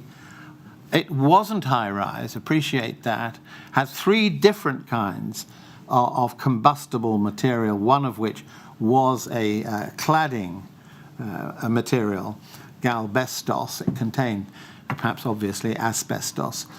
There were breaches of compartmentation, there was a modification of a fire door, the vents were not fireproofed, and so on. The list, interminable, but known, identified. And there was an inquiry into that afterwards, very soon afterwards in the same year, stretching into the following year, in which certain recommendations were made. It's interesting, the recommendations, because they bear upon, although the regulations were not identical, there was a request for a regulatory review because of the combustible materials. There was a recommendation, and this becomes hackneyed, and I won't repeat it more than now. Sprinklers, please. I've just added up the time so you know. At least 9 occasions, government was said, by even BRE, that it would be desirable. Not just to pass a letter to the local authorities and say, hey, look at this. This is what the last inquiry said. It was actually indicating, essentially, certainly as time went by, coroners in their letters became more assertive and said we'd like a mandatory situation, which obviously is at the hands of government. And of course, the rejection of that is part of the political whim. Oh no, we can't have that. Another regulation, too much burden, too expensive. And we, in our written submissions, have made clear that that expense, as claimed by Lord Pickles, was erroneous in the extreme. In other words, it would cost 10% of what he was putting forward. So there it was. In 1973, it set the pace. Between then and the next major item, of course, there is an explanation for the gap. And the gap is because cladding on residential buildings didn't really become an issue until a later point in time. Now, in fact, the later point in time is Knowsley. That's been covered this morning. I'm not going to go back over it, but Knowsley is important for a lot of reasons. But one of them is that the government of the day knew, or were aware, that they were engaging in a pilot, if you like, exercise. The pilot exercise being the difficulty in blocks, tower blocks of flats, post the Second World War, difficulty of keeping them warm, putting it shortly. So that's why insulation came up as an issue. So the idea was, can we cover that, literally, by over-cladding systems, as they were termed then. But I don't think this morning you heard this, and I add it to the chronology here. In 1986, that is, in other words, before Knowsley was actually built and finished, because it was commissioned in 89. The fire was in 91. This is in 1986. The government was aware then. They were aware then. And I would put to you that it's not sufficient for people to come here and say, nobody told me, or I didn't find out. That's the whole point of being a responsible government minister, that you take an interest in the area you're dealing with and you ask for information. And of course it's the fault of the civil service if they don't give it or they don't brief ministers properly. However, this is what the circular on the 9th of December 1986 from the Department of Environment this time about the project, that's the pilot overclad block, a risk of increased vertical fire spread has been identified during the laboratory testing of overcladding systems incorporating combustible insulants. Well, there you have it, in one sentence. It's all the roots of this, why we're sitting here is spelt out in 1986, so that assuming some form of rational, cohesive policy making and policy makers, you would expect them to have been aware from a very early stage. Well, Knowsley Heights was commissioned, and there was this major fire, UBVC and windows and so forth, and it was in 1992. As already said, the approved document B was then altered such that we get this bifurcation, 12.6, 12.7, in other words, between limited combustibility for insulation and the requirement of overcladding to remain as Class O. May I just stand back and hopefully try? One hopes that this isn't a scholastic exercise about how many angels you can get on the head of a pin. Is this such a difficult problem? Because the problem's been summed up, in a sense, in 1986, for somebody somewhere to sit down and say, if we are going to keep the citizens warm with overcladding, we better make sure that nothing in the overcladding, whether you call it insulation, whether you call it a panel, whether you call it whatever name you want to put, filler. And filler, interestingly, it's been mentioned this morning, who put filler in the works? Brian Martin. That's what he did in 2005 after the Edge fire. So it's his wording, and if no one else, he has responsibility then to ensure that the community, and in particular the construction community, people who he knew a lot about according to his emails because he's heard talk from reliable sources. Well, if he's heard talk from reliable sources, then this was a situation in which at the Lacanal inquest where he gave evidence, he could have clarified all of this. What he meant by sticking it in there. Did he mean filler was insulation, or did he mean filler was between a couple of panels, which is part of overcladding? In fact, this is playing with words, as somebody has already said, playing with words throughout, so that the Knowsley experiment and so forth, and the alteration in 1992 of the approved document B, and then his alteration in 2005. He's the king of the documentation of the regulations. So the ministry had, if they had wanted to, had the facility. And what is really shocking is that they only, as it were, say, oh, well, actually, yes, it's not O, it's limited combustibility. When did they say that? After the fire. Melanie Dawes makes a statement after the fire on behalf. Well, we've always said it's limited. No, they haven't. And so what's been happening here is a misrepresentation, misleading, from all the way through, deliberately, because this wasn't an oversight. Brian Martin lived the whole thing from before 1999, he was in building control. Before that, he was in the construction industry. So he really has bridged the gap, and there's a big gap in most of the construction, as we've seen, which has led to some of the fires. So he's the one, and we'll see exactly, I hope it's not unfair to call him the eminence grise here. He's the one, along with Miss Upton, along with others, who are advising ministers. And of course, the ministers have already, as it were, got their framework of thought, so they won't be challenging Mr. Martin in any way at all. Now, I want the next. This is in question 1. I'm not dealing with all the inquests. You've heard a lot about the House of Commons report, which of the Select Committee, and I was going to ask you to look at it, but I'm not going to look at it now. May I ask you to bear in mind that we have put forward the evidence of Bob Moore to that committee, the evidence of the Fire Brigades Union to that committee is extremely instructive, because they are mapping out. Should anybody not have ever heard of these issues? It was all there in front of the House of Commons, and of course the only part that I'm going to look at this moment, which is important.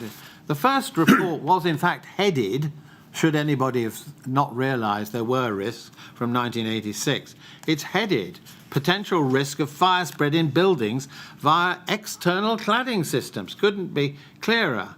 And then they go on and say whether there's a risk posed by such cladding, the extent of the use of external cladding. Can anybody say they weren't aware of what the issues were after this major tower fire, the adequacy of the regulations and so forth? So the terms of reference were extremely clear. However, there's been reference, but not actually meant the detail of the conclusions of this report, which was carried out immediately after the Knowsley fire. Now, it's paragraph 19, so you know where it is, but I don't ask for it to be on screen.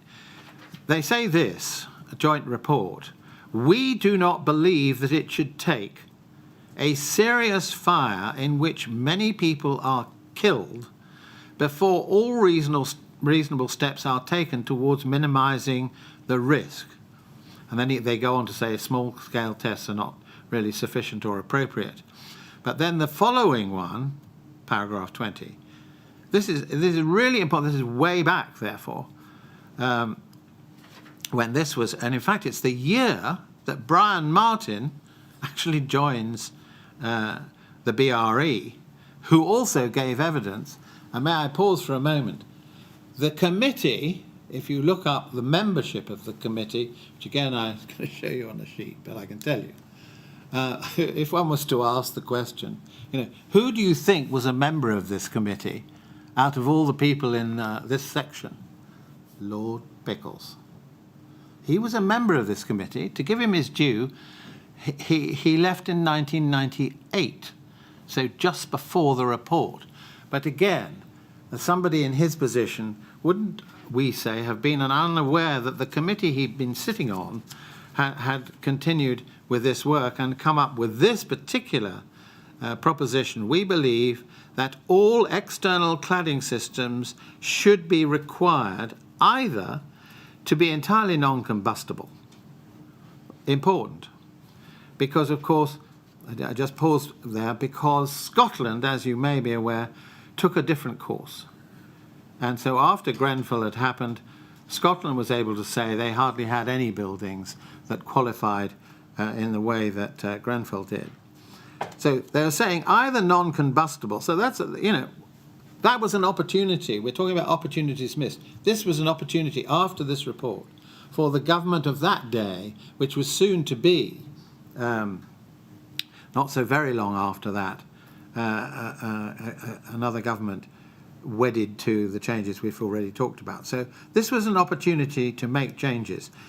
The alternative to non-combustibility, or to be proven through full-scale testing not to pose an unacceptable level of risk. We therefore recommend compliance with the standards and so on. I don't read the rest of it, but it's there. That's an important report with an important conclusion, but that's not the only thing that they were recommending. Can I just mention the other things that in 1999 were being recommended, and had they been carried out, might have been making a difference, and that is that the department authorises registered social landlords to undertake a review of their existing building stock to ascertain how many multi-storey buildings are correctly using external cladding systems and how many cladding systems are in use which, whilst complying with the regulations in force at the time when they were installed, do not comply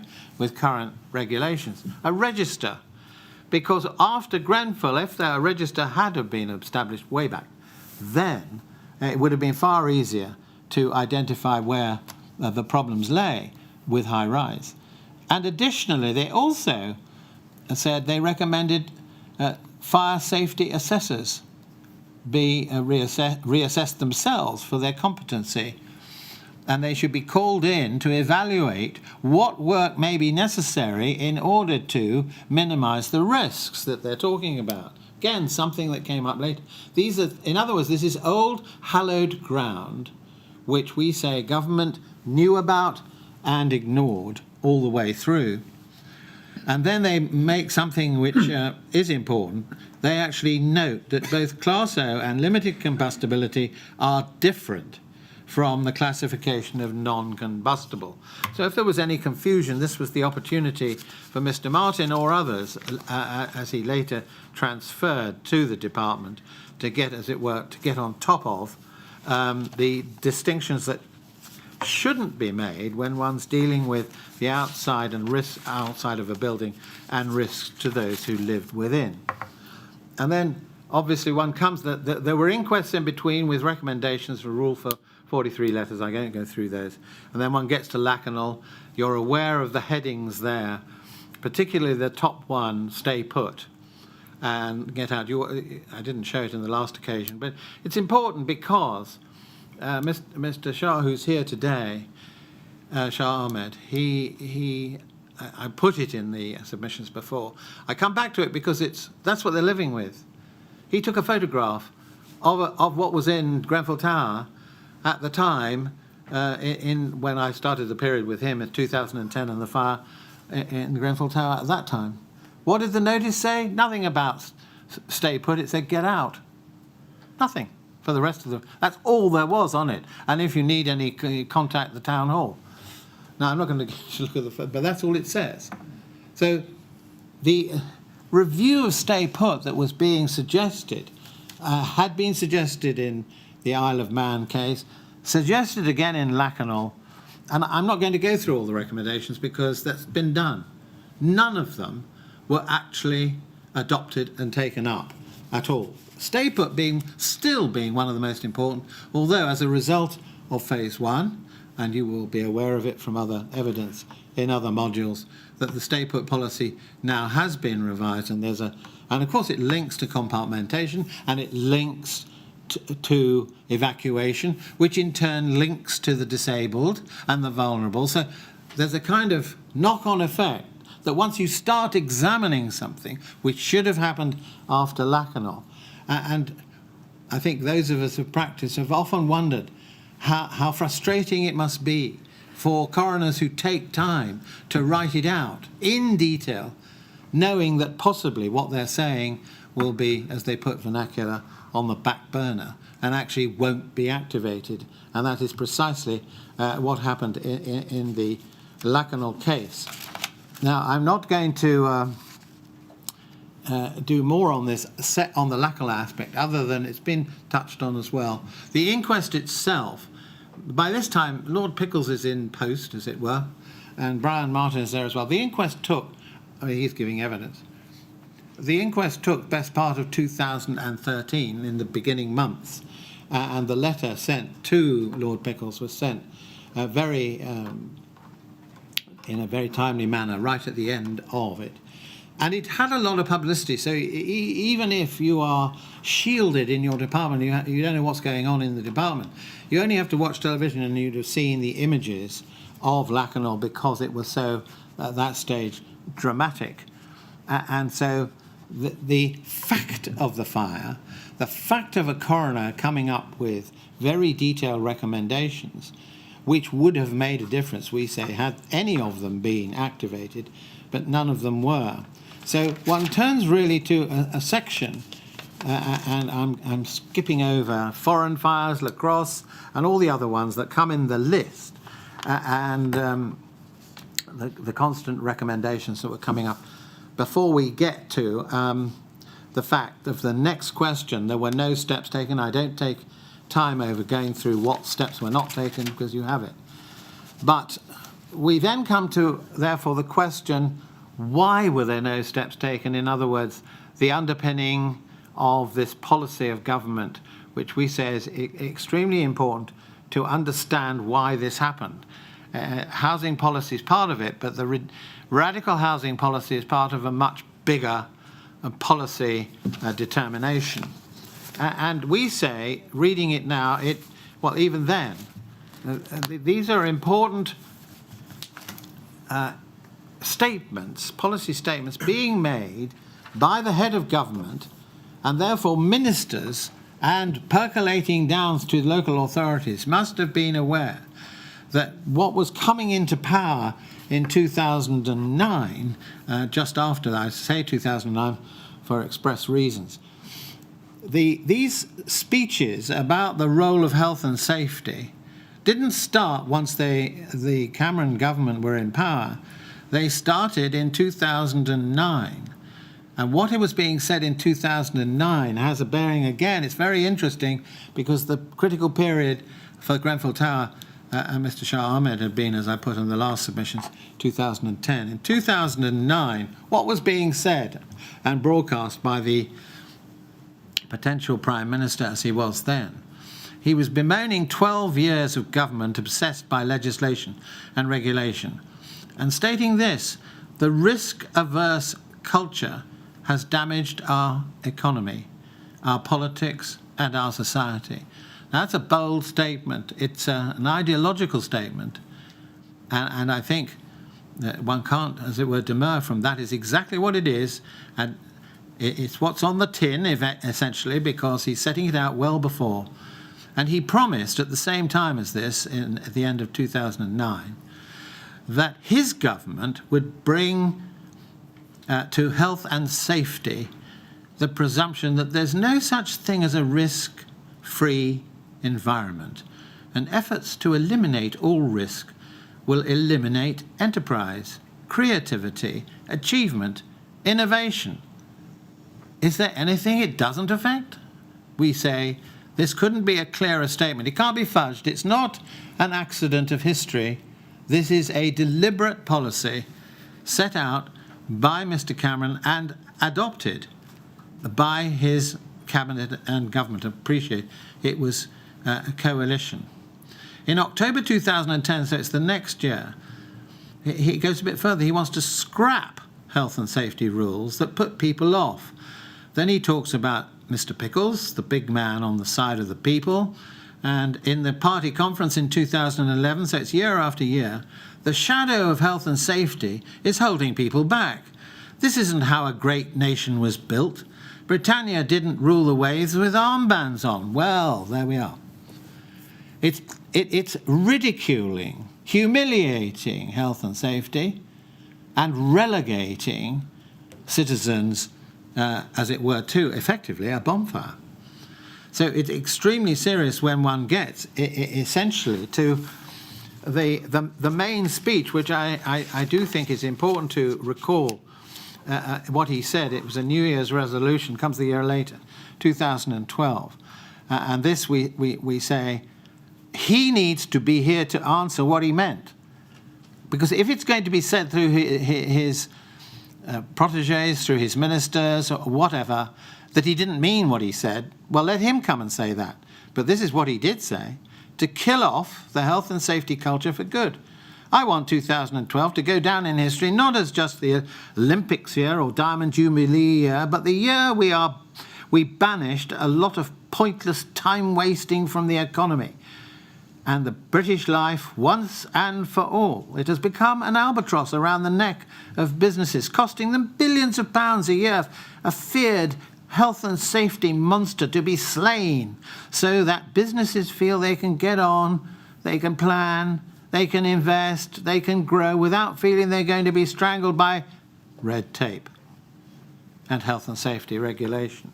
I read it at full and obviously with a little bit of emphasis, but I think it's important to recall, to relive the atmosphere, the environment of the time, because it could happen again unless it is banished as an approach.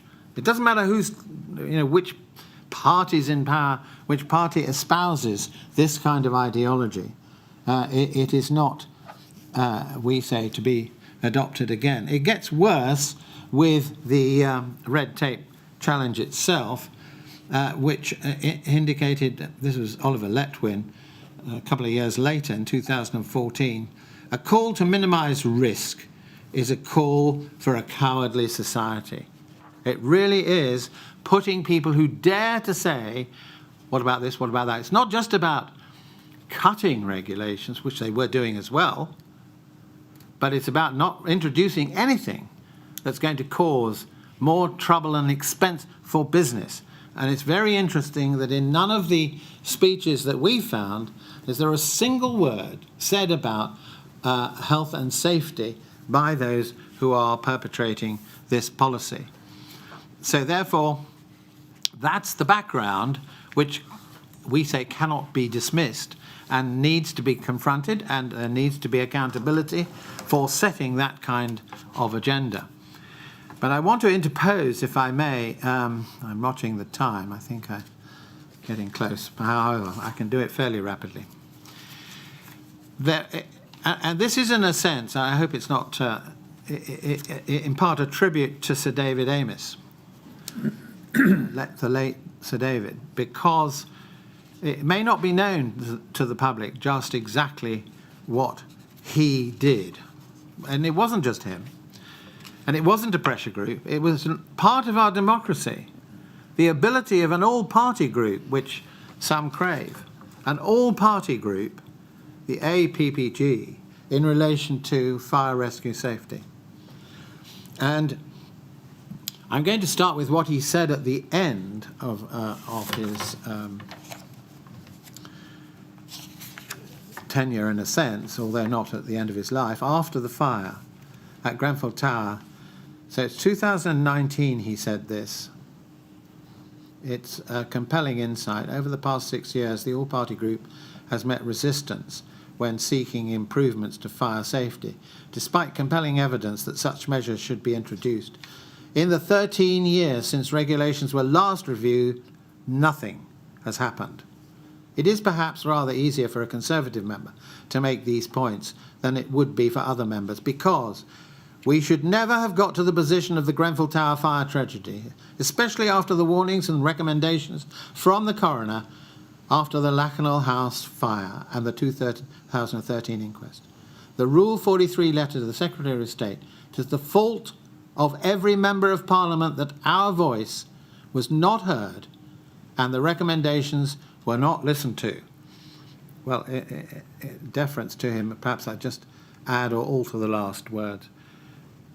They were, in a sense, heard, the recommendations. They were listened to, but worse, they weren't heeded. They were ignored. Why? Because of the greater policy that was in force at that time. And what is of some interest is the disclosure by the BBC in a few days after the fire itself, followed up by the journal Inside Housing, which again is quoted from time to time.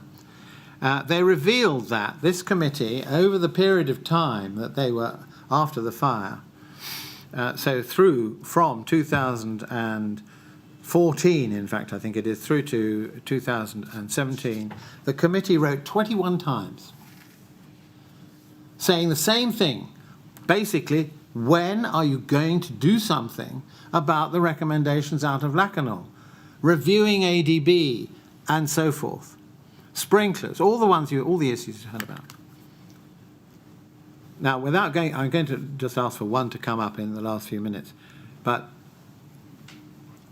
the correspondence demonstrates, without a question, that they were fobbed off time and again with the same, and I'm sorry to say, lies. The lies were, it's all right, we're doing a review. It'll be out in 2016-17. Really? Well, as we now know from a note that's been revealed straight after the fire, where they were getting a conference together of members of the House of Commons, a note has been revealed in which work had not even begun on the ADB review. So what they were saying to the all-party group, what they were saying to the House of Commons, what they were saying to the British public was complete nonsense. Intended to be, we'll just put them off. We'll do it, yes. But they don't. They don't do a thing. And of course now we have the Hackett Review and all the rest of it, because panic-stricken, they're thrown into it. But could we have on screen, please, an early riposte from Brian Martin. It's CLG 333-0011-295_0001. And this is one in which David Amis has written in response to your letter, as a start at the top of the page. The group have argued that a review of approved document B should be brought forward and invited you to meet with them. That's their point all the way through. Please meet us now and talk about it. And the recommendation from Brian Martin is you decline the invitation. And this is the policy of the civil service throughout. Advising Pickles not to meet Harriet Harman, the MP. Not to engage. Why? Because if they did engage, they'd soon discover that really very little has been done. Paragraph 4 is of interest. Following the Lakenhall House fire, the coroner criticised the complexity of the guidance on approved document being called on government to revise it. Secretary of State rejected this, but committed to a review which would deliver a revised document 2016-17. So in fact, it was rejected, and in fact, as we know, nothing was being done. And then the sprinklers are dismissed because of the cost. And bringing this review forward would require the allocation and reallocations, paragraph 6, of resources. It's unlikely that new evidence would justify any significant change. And so it goes on. Could we have one more document, please? CLG 123455089400001. A letter dated the 1st of December 2015 from Sir David Amis to James Wharton. Thank you very much. And you will see there, paragraph, over the past 2 years of correspondence between your predecessor, Stephen Williams, myself, the group has felt continuous frustration over dismissive responses to its well-founded and justifiable concerns, whereas yesterday we did feel a more considerate tenor. And then he goes on to deal with the discussions. And you will see on the next page, 0002, Sir David and the committee have a large number of propositions, of how constructive ones, of the way forward. I can summarise, none of these were followed up. He was whistling, and the committee were whistling in the wind. They were to be feeling in the next letter that comes in the sequence. I don't ask for it to go on screen. He describes the committee, the cross-party groups, complete dejection. At the unanimous dejection is the word used. That's to the MP he'd just written to, because once again, the demands that they're making, the observations that they are making, and in fact what he's saying to them is it going to take a fire? And he actually predicts, is it going to take a fire in 2017? Of a high-rise block before you're going to do anything. But it didn't matter what he said, and once he tried, as he did at the end of the sequence, he tries to get a date as to when is this going to happen, this review, because at that time it's Gavin Barwell who's giving very different answers about when it's going to come. First he's going to make a statement, then he's not going to make a statement, and of course we know why. And may I then, because I see the time, with a cameo, which we submit actually speaks volumes as to what's gone on here. The cameo is this. Picture the morning of the fire. Melanie Dawes, Now, Melanie Dawes is an important individual because she was the head of the civil service, and she had a particular responsibility. She'd come into post, as it were, a little later than some. 2015 she came into post. And the cameo is this, that she says in her statement, I don't ask for it to be up, she says in her statement, funny that, I didn't, the morning of the fire was the first time I'd heard of Lacanau. It was the first time I knew there was any query over approved document B and any attempt to redraft it. Well, of course, she ought to know, because she'd be right in the centre of it. She's telling the truth.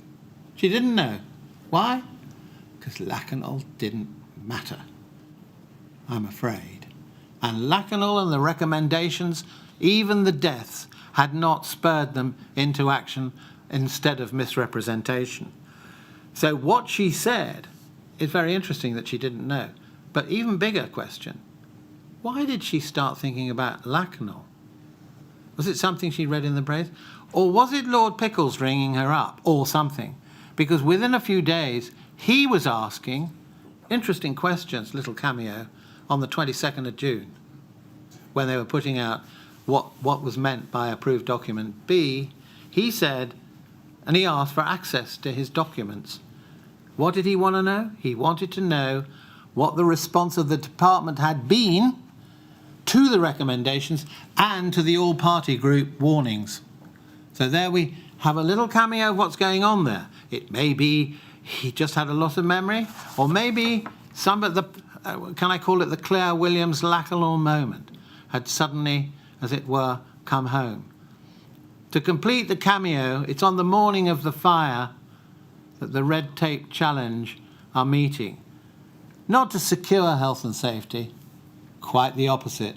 They're actually meeting Oliver Letwin, who thinks it's cowardly to have a risk-averse society. They're meeting in order to see if they can remove fire safety regulations to make it easier for business. So I think I've overstepped the mark by a few minutes. I apologise to those who come after. Thank you. Thank you very much, Mr. Mansfield. Now, we're going to hear a statement next from Mr. Adrian Williamson, Queen's Counsel. Unfortunately, Mr. Williamson, I think, is not able to be here. At any rate, he's attending by Zoom, and I think I better just check that he can hear and see us and vice versa. Good morning, Mr. Williamson. Good morning, sir. Can you hear me? We can, thank you very much, and I hope you can see us and hear us all right. Indeed. Good, yes, thank you very much. Well, Mr. Mansfield's slightly overrun, but he says you would agree that he should take whatever time he takes. So yes. Now it's your turn. All right. Thank you very much. I'll stop my clock now. Good morning, Mr. Chairman, Ms. Istvan and Mr. Ackball. In Module 2, we saw that the project manufacturers Arconic, Celotex and Kingspan were indeed, as we had called them, crooks and killers, fraudulent in their marketing, recklessly unconcerned with public safety, and focused on the bottom line by fair means or foul. Because of the inherent dangers posed by their combustible building products, the process of testing and certification of the same needed to be rigorous, impartial, expert, and above all, wholly independent. If the testing and certification system had been rigorous and independent, the manufacturers might not have got away with selling their lethal products. In fact, the testing and certification system was hopelessly inadequate, and those responsible actually knew that combustible products were going onto building, and they failed to provide tests that could reduce the risks. Instead, they stood back and let it happen. When the inquiry comes to consider the evidence in Module 6, it will see that these bodies, these testing and certification bodies, were wholly aware in the years leading up to the Grenfell tragedy of the issues, organisations and individuals with whom the inquiry has been concerned to date. For example, as recorded in an article in the RICS Building Control Journal under the fateful heading Combustible Cladding, Burning Issues, The NHBC, for example, held a Facades to Tall Buildings seminar in 2016, which included key speakers from the DCLG, the BRE and Exova. The article noted that these parties discussed the use of combustible materials in the external walls of high-rise buildings, in addition to consequences of poor specification and the like. Why then was this testing and certification system, if such it can be called at all, so dysfunctional? As the saying goes, a fish rots from the head down. The government should have been alert to see that the testing and certification bodies were performing their roles scrupulously and impartially.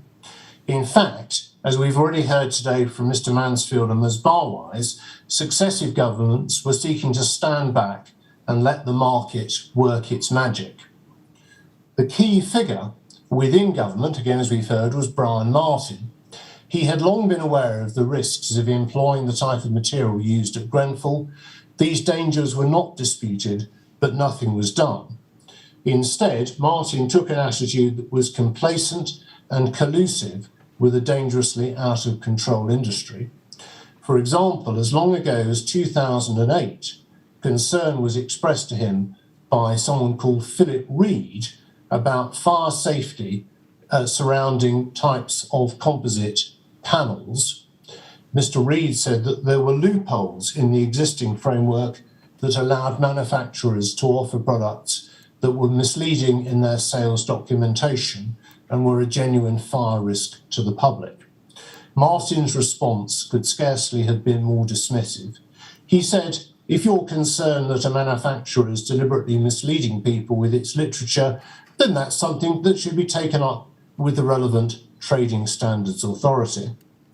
In 2013, Martin's colleague, Mr. Anthony Bird, raised the alarm regarding downward fire spread at Lacknell House. Martin replied, again dismissively, the falling debris could have been from the bird netting or some other crap falling out of the window. I still think they are over-egging the impact of the panels.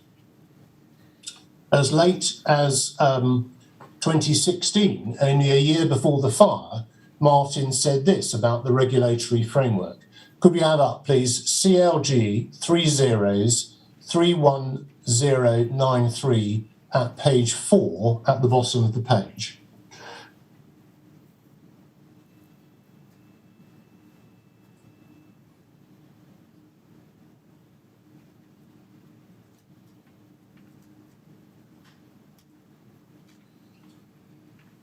So there we see Mr. Martin saying it's for the designer and the building control body to consider if requirement B4 has been met. He then discusses ADB and various other matters. And he says this, however, if the designer and building control body choose to do something else, then that's up to them. Thank you very much. That can come down now. I turn now to the Building Research Establishment, the BRE. The BRE was founded in 1921, 100 years ago, as the Building Research Board, a civil service body, in an effort to improve the quality of housing in the UK. It so operated until 1997, when it was privatised. Indeed, the BRE boast as follows on their website. Following 75 years as a building research agency of government, BRE was privatised in 1997 by Michael Heseltine in the last days of a Conservative government. Reactions from across the construction sector were unequivocal. BRE won't survive because no one will pay privately for research. Well, here we are, 2 decades later, under the ownership of the BRE Trust, not just surviving, but thriving and growing, an international base for our business, so we can drive our positive impact. And how has it, quotes, grown the international base for their business, close quotes, by putting its customers front and centre of its operation. And who are its customers? They are the manufacturers who have used and abused the testing and certification system to push dangerous products into an ignorant and complacent marketplace. And the BRE have colluded in this process. On that same website, which was accessed but a few days ago and 4 years after the terrible fire at Grenfell, and in full knowledge of the devastating evidence which has been heard in this inquiry, the BRE say this: our customers use our expertise and services to deliver their social, environmental and economic goals. And how does the BRE seek to secure those economic goals for their customers? At the heart of the operation lies obsessive concern over client confidentiality. The quotes, economic goals, close quotes, of the customer come first. As the website also states, following the tragic fire that occurred at Grenfell Tower in June 2017, BRE were asked by DCLG to contact all of our customers who had tested and achieved BR135 classifications for their external cladding system. And then this: where permission to publish details of a cladding system has been granted by the customer, this document summarises the generic components included. We submit this is symptomatic of a corrupt culture in the testing and certification industry. Client confidentiality should not come first. The public interest and public safety must always come first. After all, as was rightly said in the 19th century, if the broad light of day could be let in upon men's actions, it would purify them as the sun disinfects. Possibly sexist language apart, this remains a most valuable guiding principle in the 21st century. It is not, however, a principle by which the BRE was prepared to live. To the contrary, for the BRE, its commercial interests were paramount. For example, in 2014, the CWCT approached the BRE to ask whether they wished to be involved in a working group to oversee the development of CWC activity in relation to fire performance for curtain walls and rain screens. Having regard to what was to happen 3 years later at Grenfell, it is hard to imagine a more pressing issue. Dr. Sarah Colwell of the BRE well knew by then that there were problems with the relevant issues that they were seeing in the industry and which were not clearly defined in ADB. Indeed, since 2002, Colwell and Dr. Debbie Smith, the managing director of BRE Global Limited, had known that ACM PE rain screen cladding products were being used on facades of the same type as that which were later used at Grenfell. They also knew that this aluminium sheet product proved to be one of the worst performing products when tested. Despite all this, Smith commented internally when approached by CWCT, and please could we have up BRE 3047364/1 in the middle of the page.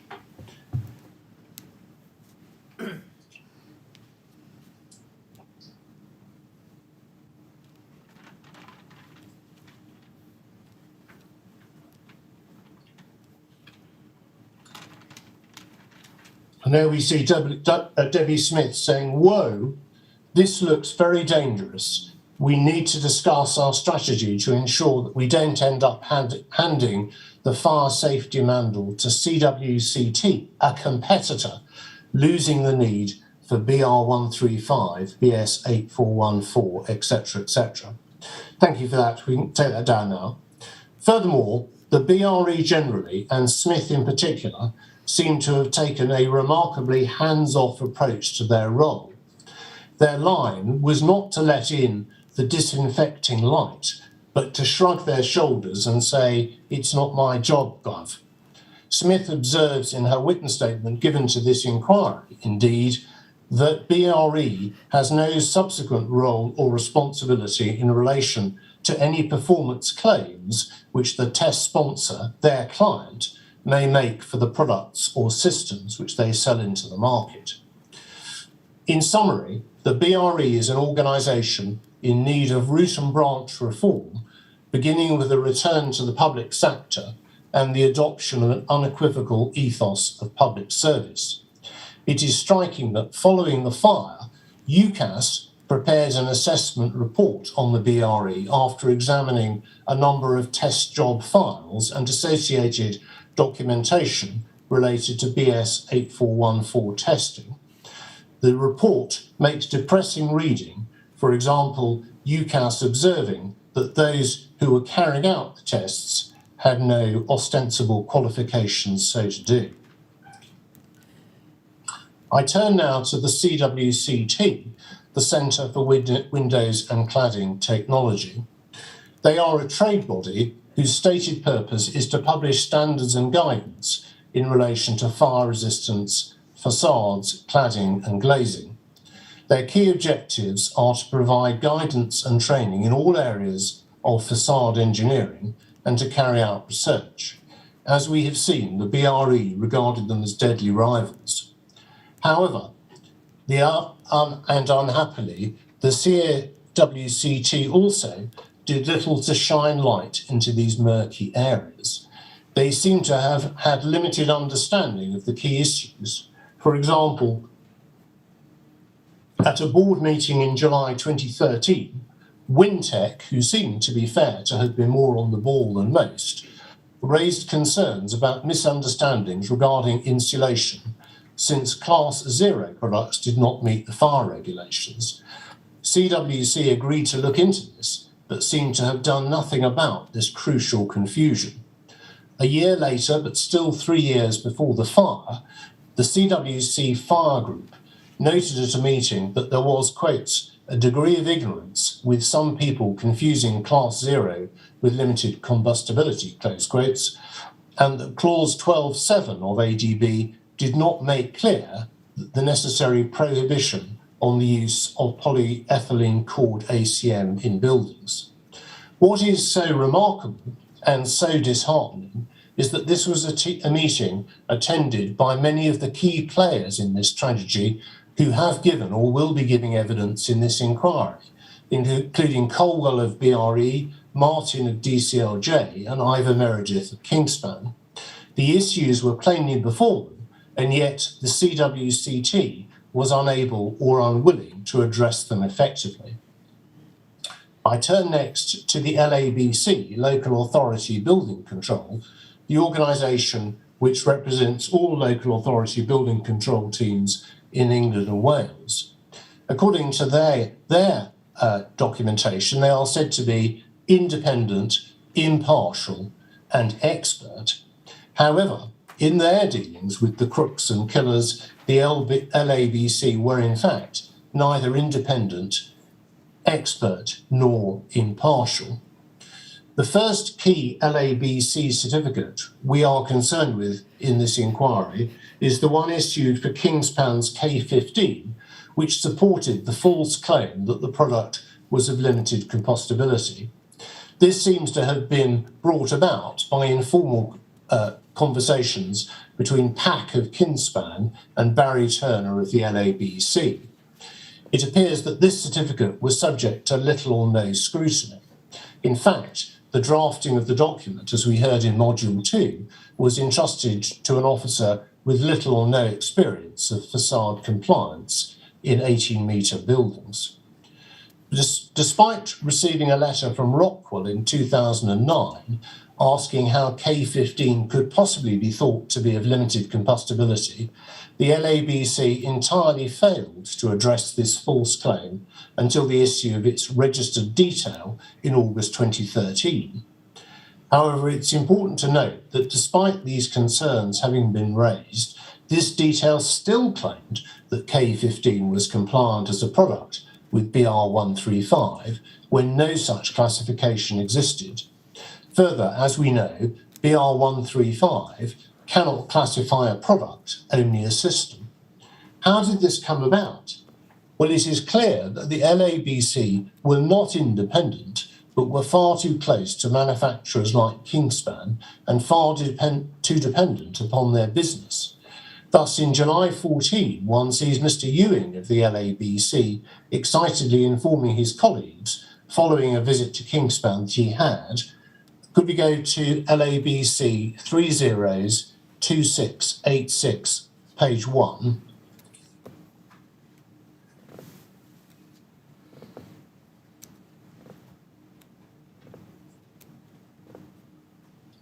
So what one sees at the bottom of the page, Mr. Ewing reporting that he had got back from Hereford, which is where Kingspan's property is, 10 minutes ago and had been asked to quote for a number of products. And if we could scroll up the page,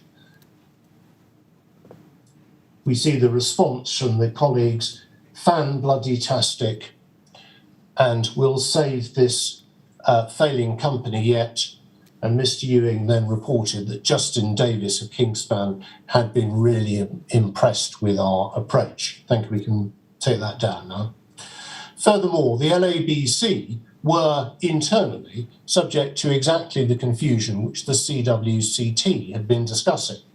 For example, in a 2013 internal exchange concerning clause 12.7 of ADB, it was stated that essentially, as the board is described as class 0, it can be termed a material of limited combustibility, and so in terms of the relevant part of document B, it is suitable for use within the wall construction, even at heights over 18 metres. The manufacturers were only too happy to exploit this ignorance for their own ends, in particular Celotex doing so in 2014 and onwards. Indeed, Celotex were bragging by 2014 that they had once again demonstrated their applications being suitable for buildings above 80 metres, which was supported by LABC approval. And that was all based upon a registered detail which the LABC had issued, which wrongly proclaimed that Celotex RS 5000 had been successfully tested to BS 8414 and was suitable for buildings above 18 metres in height. Indeed, as the inquiry will recall, at this point, the world of the LABC collided with that of the residents of Grenfell Tower. In August 2014, Mr. Room of Celotex sent an email to Mr. Anketrell Jones of Harley attaching RS 5000 information sheets and LABC documentation. The subject line of the email, as we all recall, was Grenfell Tower RS 5000 data. I turn then to the NHBC. The National House Building Council was set up 85 years ago, and like other venerable institutions such as the BRE, it appears to offer confidence that all will be well in the construction world. Indeed, its website claims that their purpose is to build confidence in the construction quality of new homes and to use their unrivaled expertise to support customers to improve construction quality. However, like the BRE, the NHBC was at best gullible and at worst collusive when dealing with the manufacturers. Its interactions with Kingspan are illustrative of this. Once more, it is Kingspan who are at the heart of this darkness. In October 2013, Wintec asked for a meeting with the NHBC to discuss the concerns of the CWCT in relation to the use of K15 with rain screen cladding in buildings over 18 metres. The meeting duly took place in November of that year, and the NHBC noted internally, and if we could go to NHB 400597, page 1,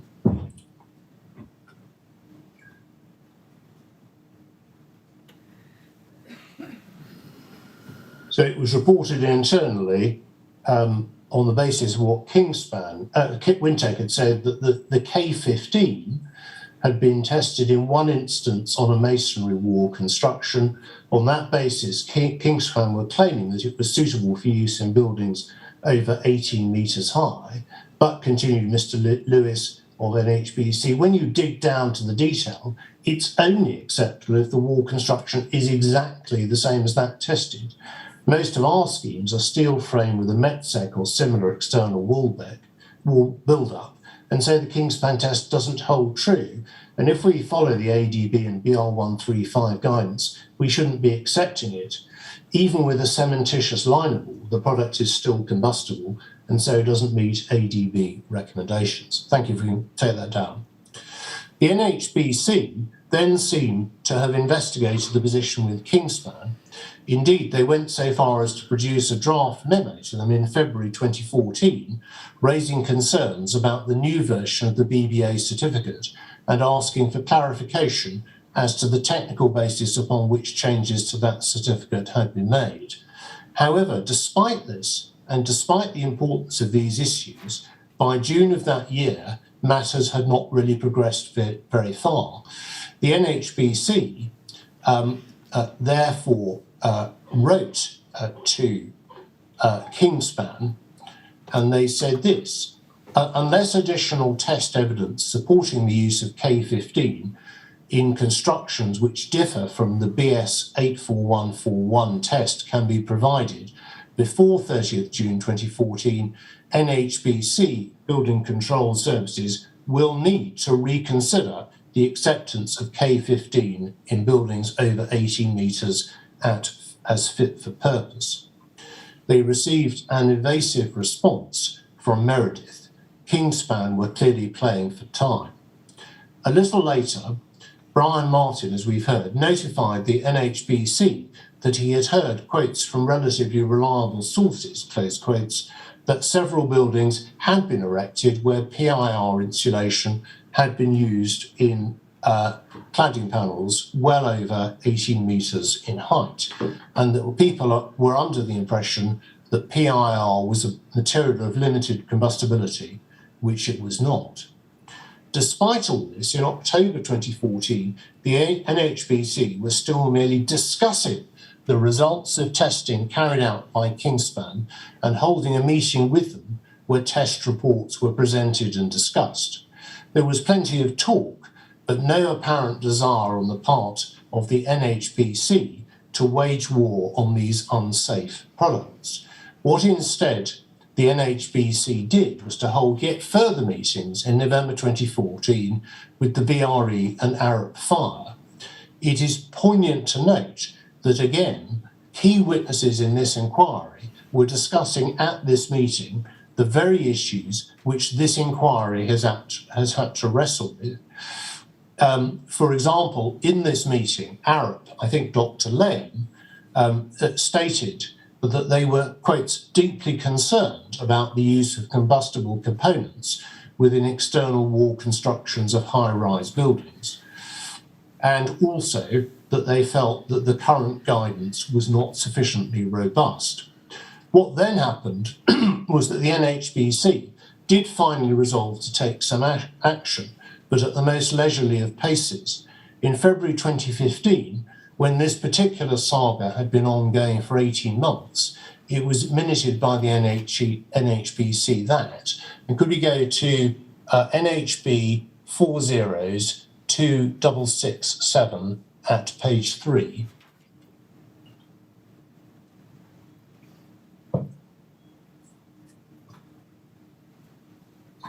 So in relation to K15, we see that ID, who's an HPC man, advised that the proposed letter to Kingspan was being finalised with advice from the head of legal.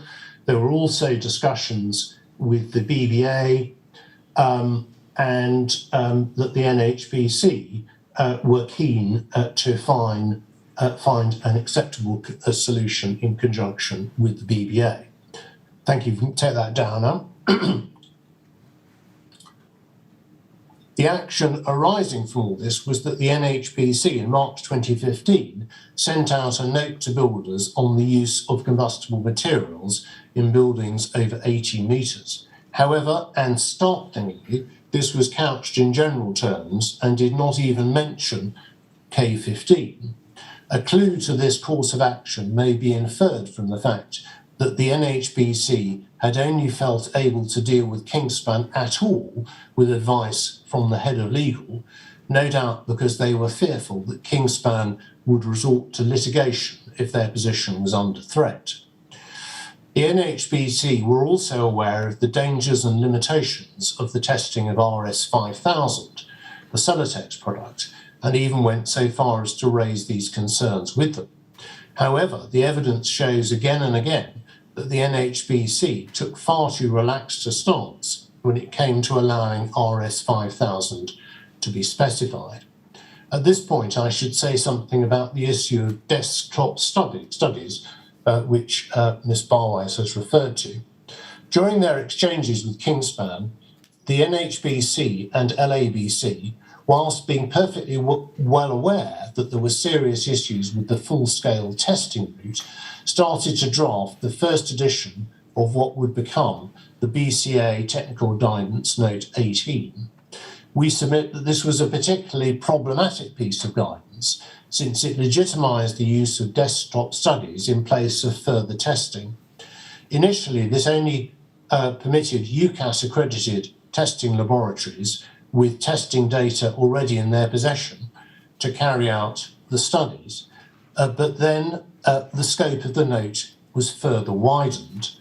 This resulted in a series of extremely questionable studies, some of which actually permitted the use of polyethylene called ACM alongside combustible insulation, much like what occurred at Grenfell. Not satisfied with the already extremely dubious and newly legitimised desktop study compliance route, the NHBC then decided to take this further. They published their 2016 guidance note permitting in Appendix 3 the use of Class 0 Euro Class B ACM alongside K15 or RS 5000.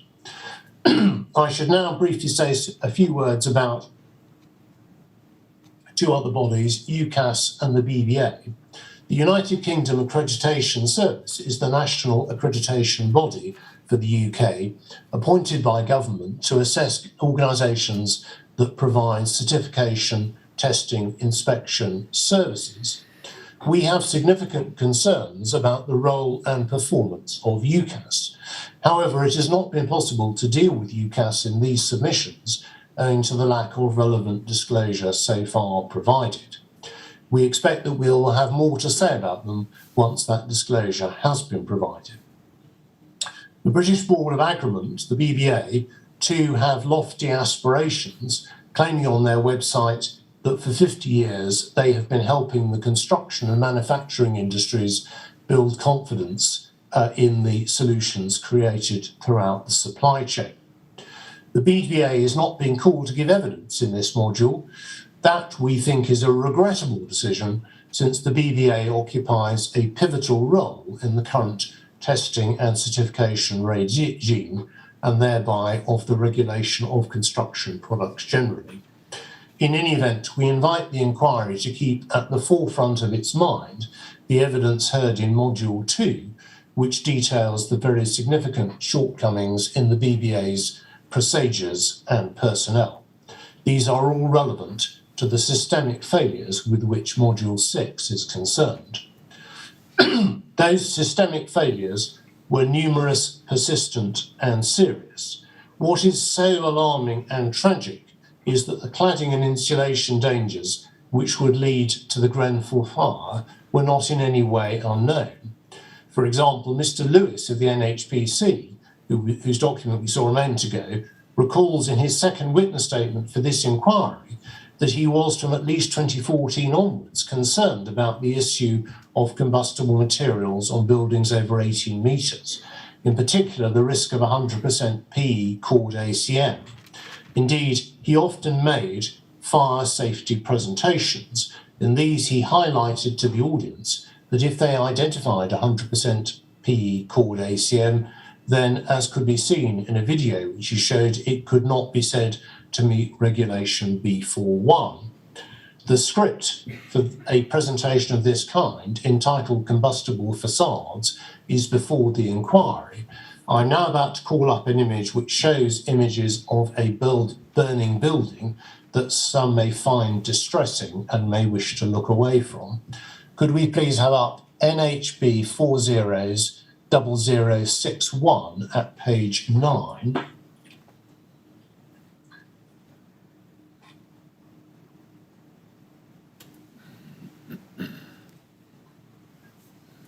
And that diagram shows how combustible facades would lead to rapid fire spread and how the cladding system contributed to flame spread, resulting in multiple simultaneous secondary fires. The mechanism shown is very similar to what actually happened at Grenfell. That can come down now. Thank you very much.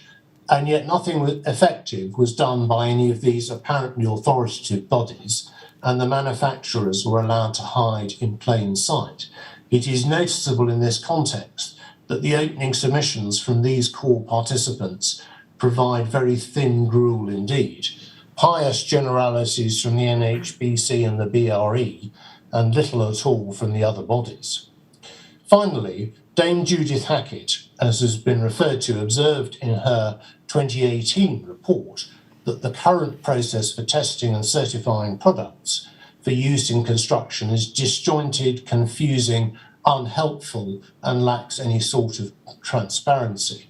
Just as the process of constructing the building itself must be subject to greater scrutiny, the classification and testing of the products need to undergo a radical overhaul. She was quite correct. The testing and certification bodies should have been robustly independent guardians of the public interest. They were not. They did not provide solutions to the safety industries and the cladding industry. They were in fact part of the problem. The regime was wholly unreliable. The relationship between the testing bodies and the manufacturers was far too close. As a result, the bodies were wholly ineffective in monitoring and holding to account the manufacturers. Commercial gain at all times took precedence over safety. However, in one respect, Dame Judith was insufficiently critical. She reported upon the deep flaws in the current regulatory system. But in truth, at the time of the fire, and now, there is no system worthy of the name. Rather, there is a series of disparate, ostensibly competent bodies dealing with testing and certification. The remit and responsibility of these bodies and their accountability are all unclear. Their competence to pronounce upon safety is equally obscure. What is required is that a proper system is brought into existence whereby no material is allowed to be incorporated into a building anywhere in the UK unless such material is certified safe by a single authoritative body whose loyalty is to the public interest and to nothing else. That concludes the Team 2 oral submissions. And so could I thank you for indulgence in allowing me to run over by a few minutes. Thank you, Mr. Williamson. That's quite all right. Well, thank you for your statement. We will break at this point so that everyone can have some lunch. We'll resume, please, at 2:05, when we shall hear an opening statement from Ms. Stud, Queen's Counsel, on behalf of the Mayor of London. Good. Thank you very much. 2:05, please.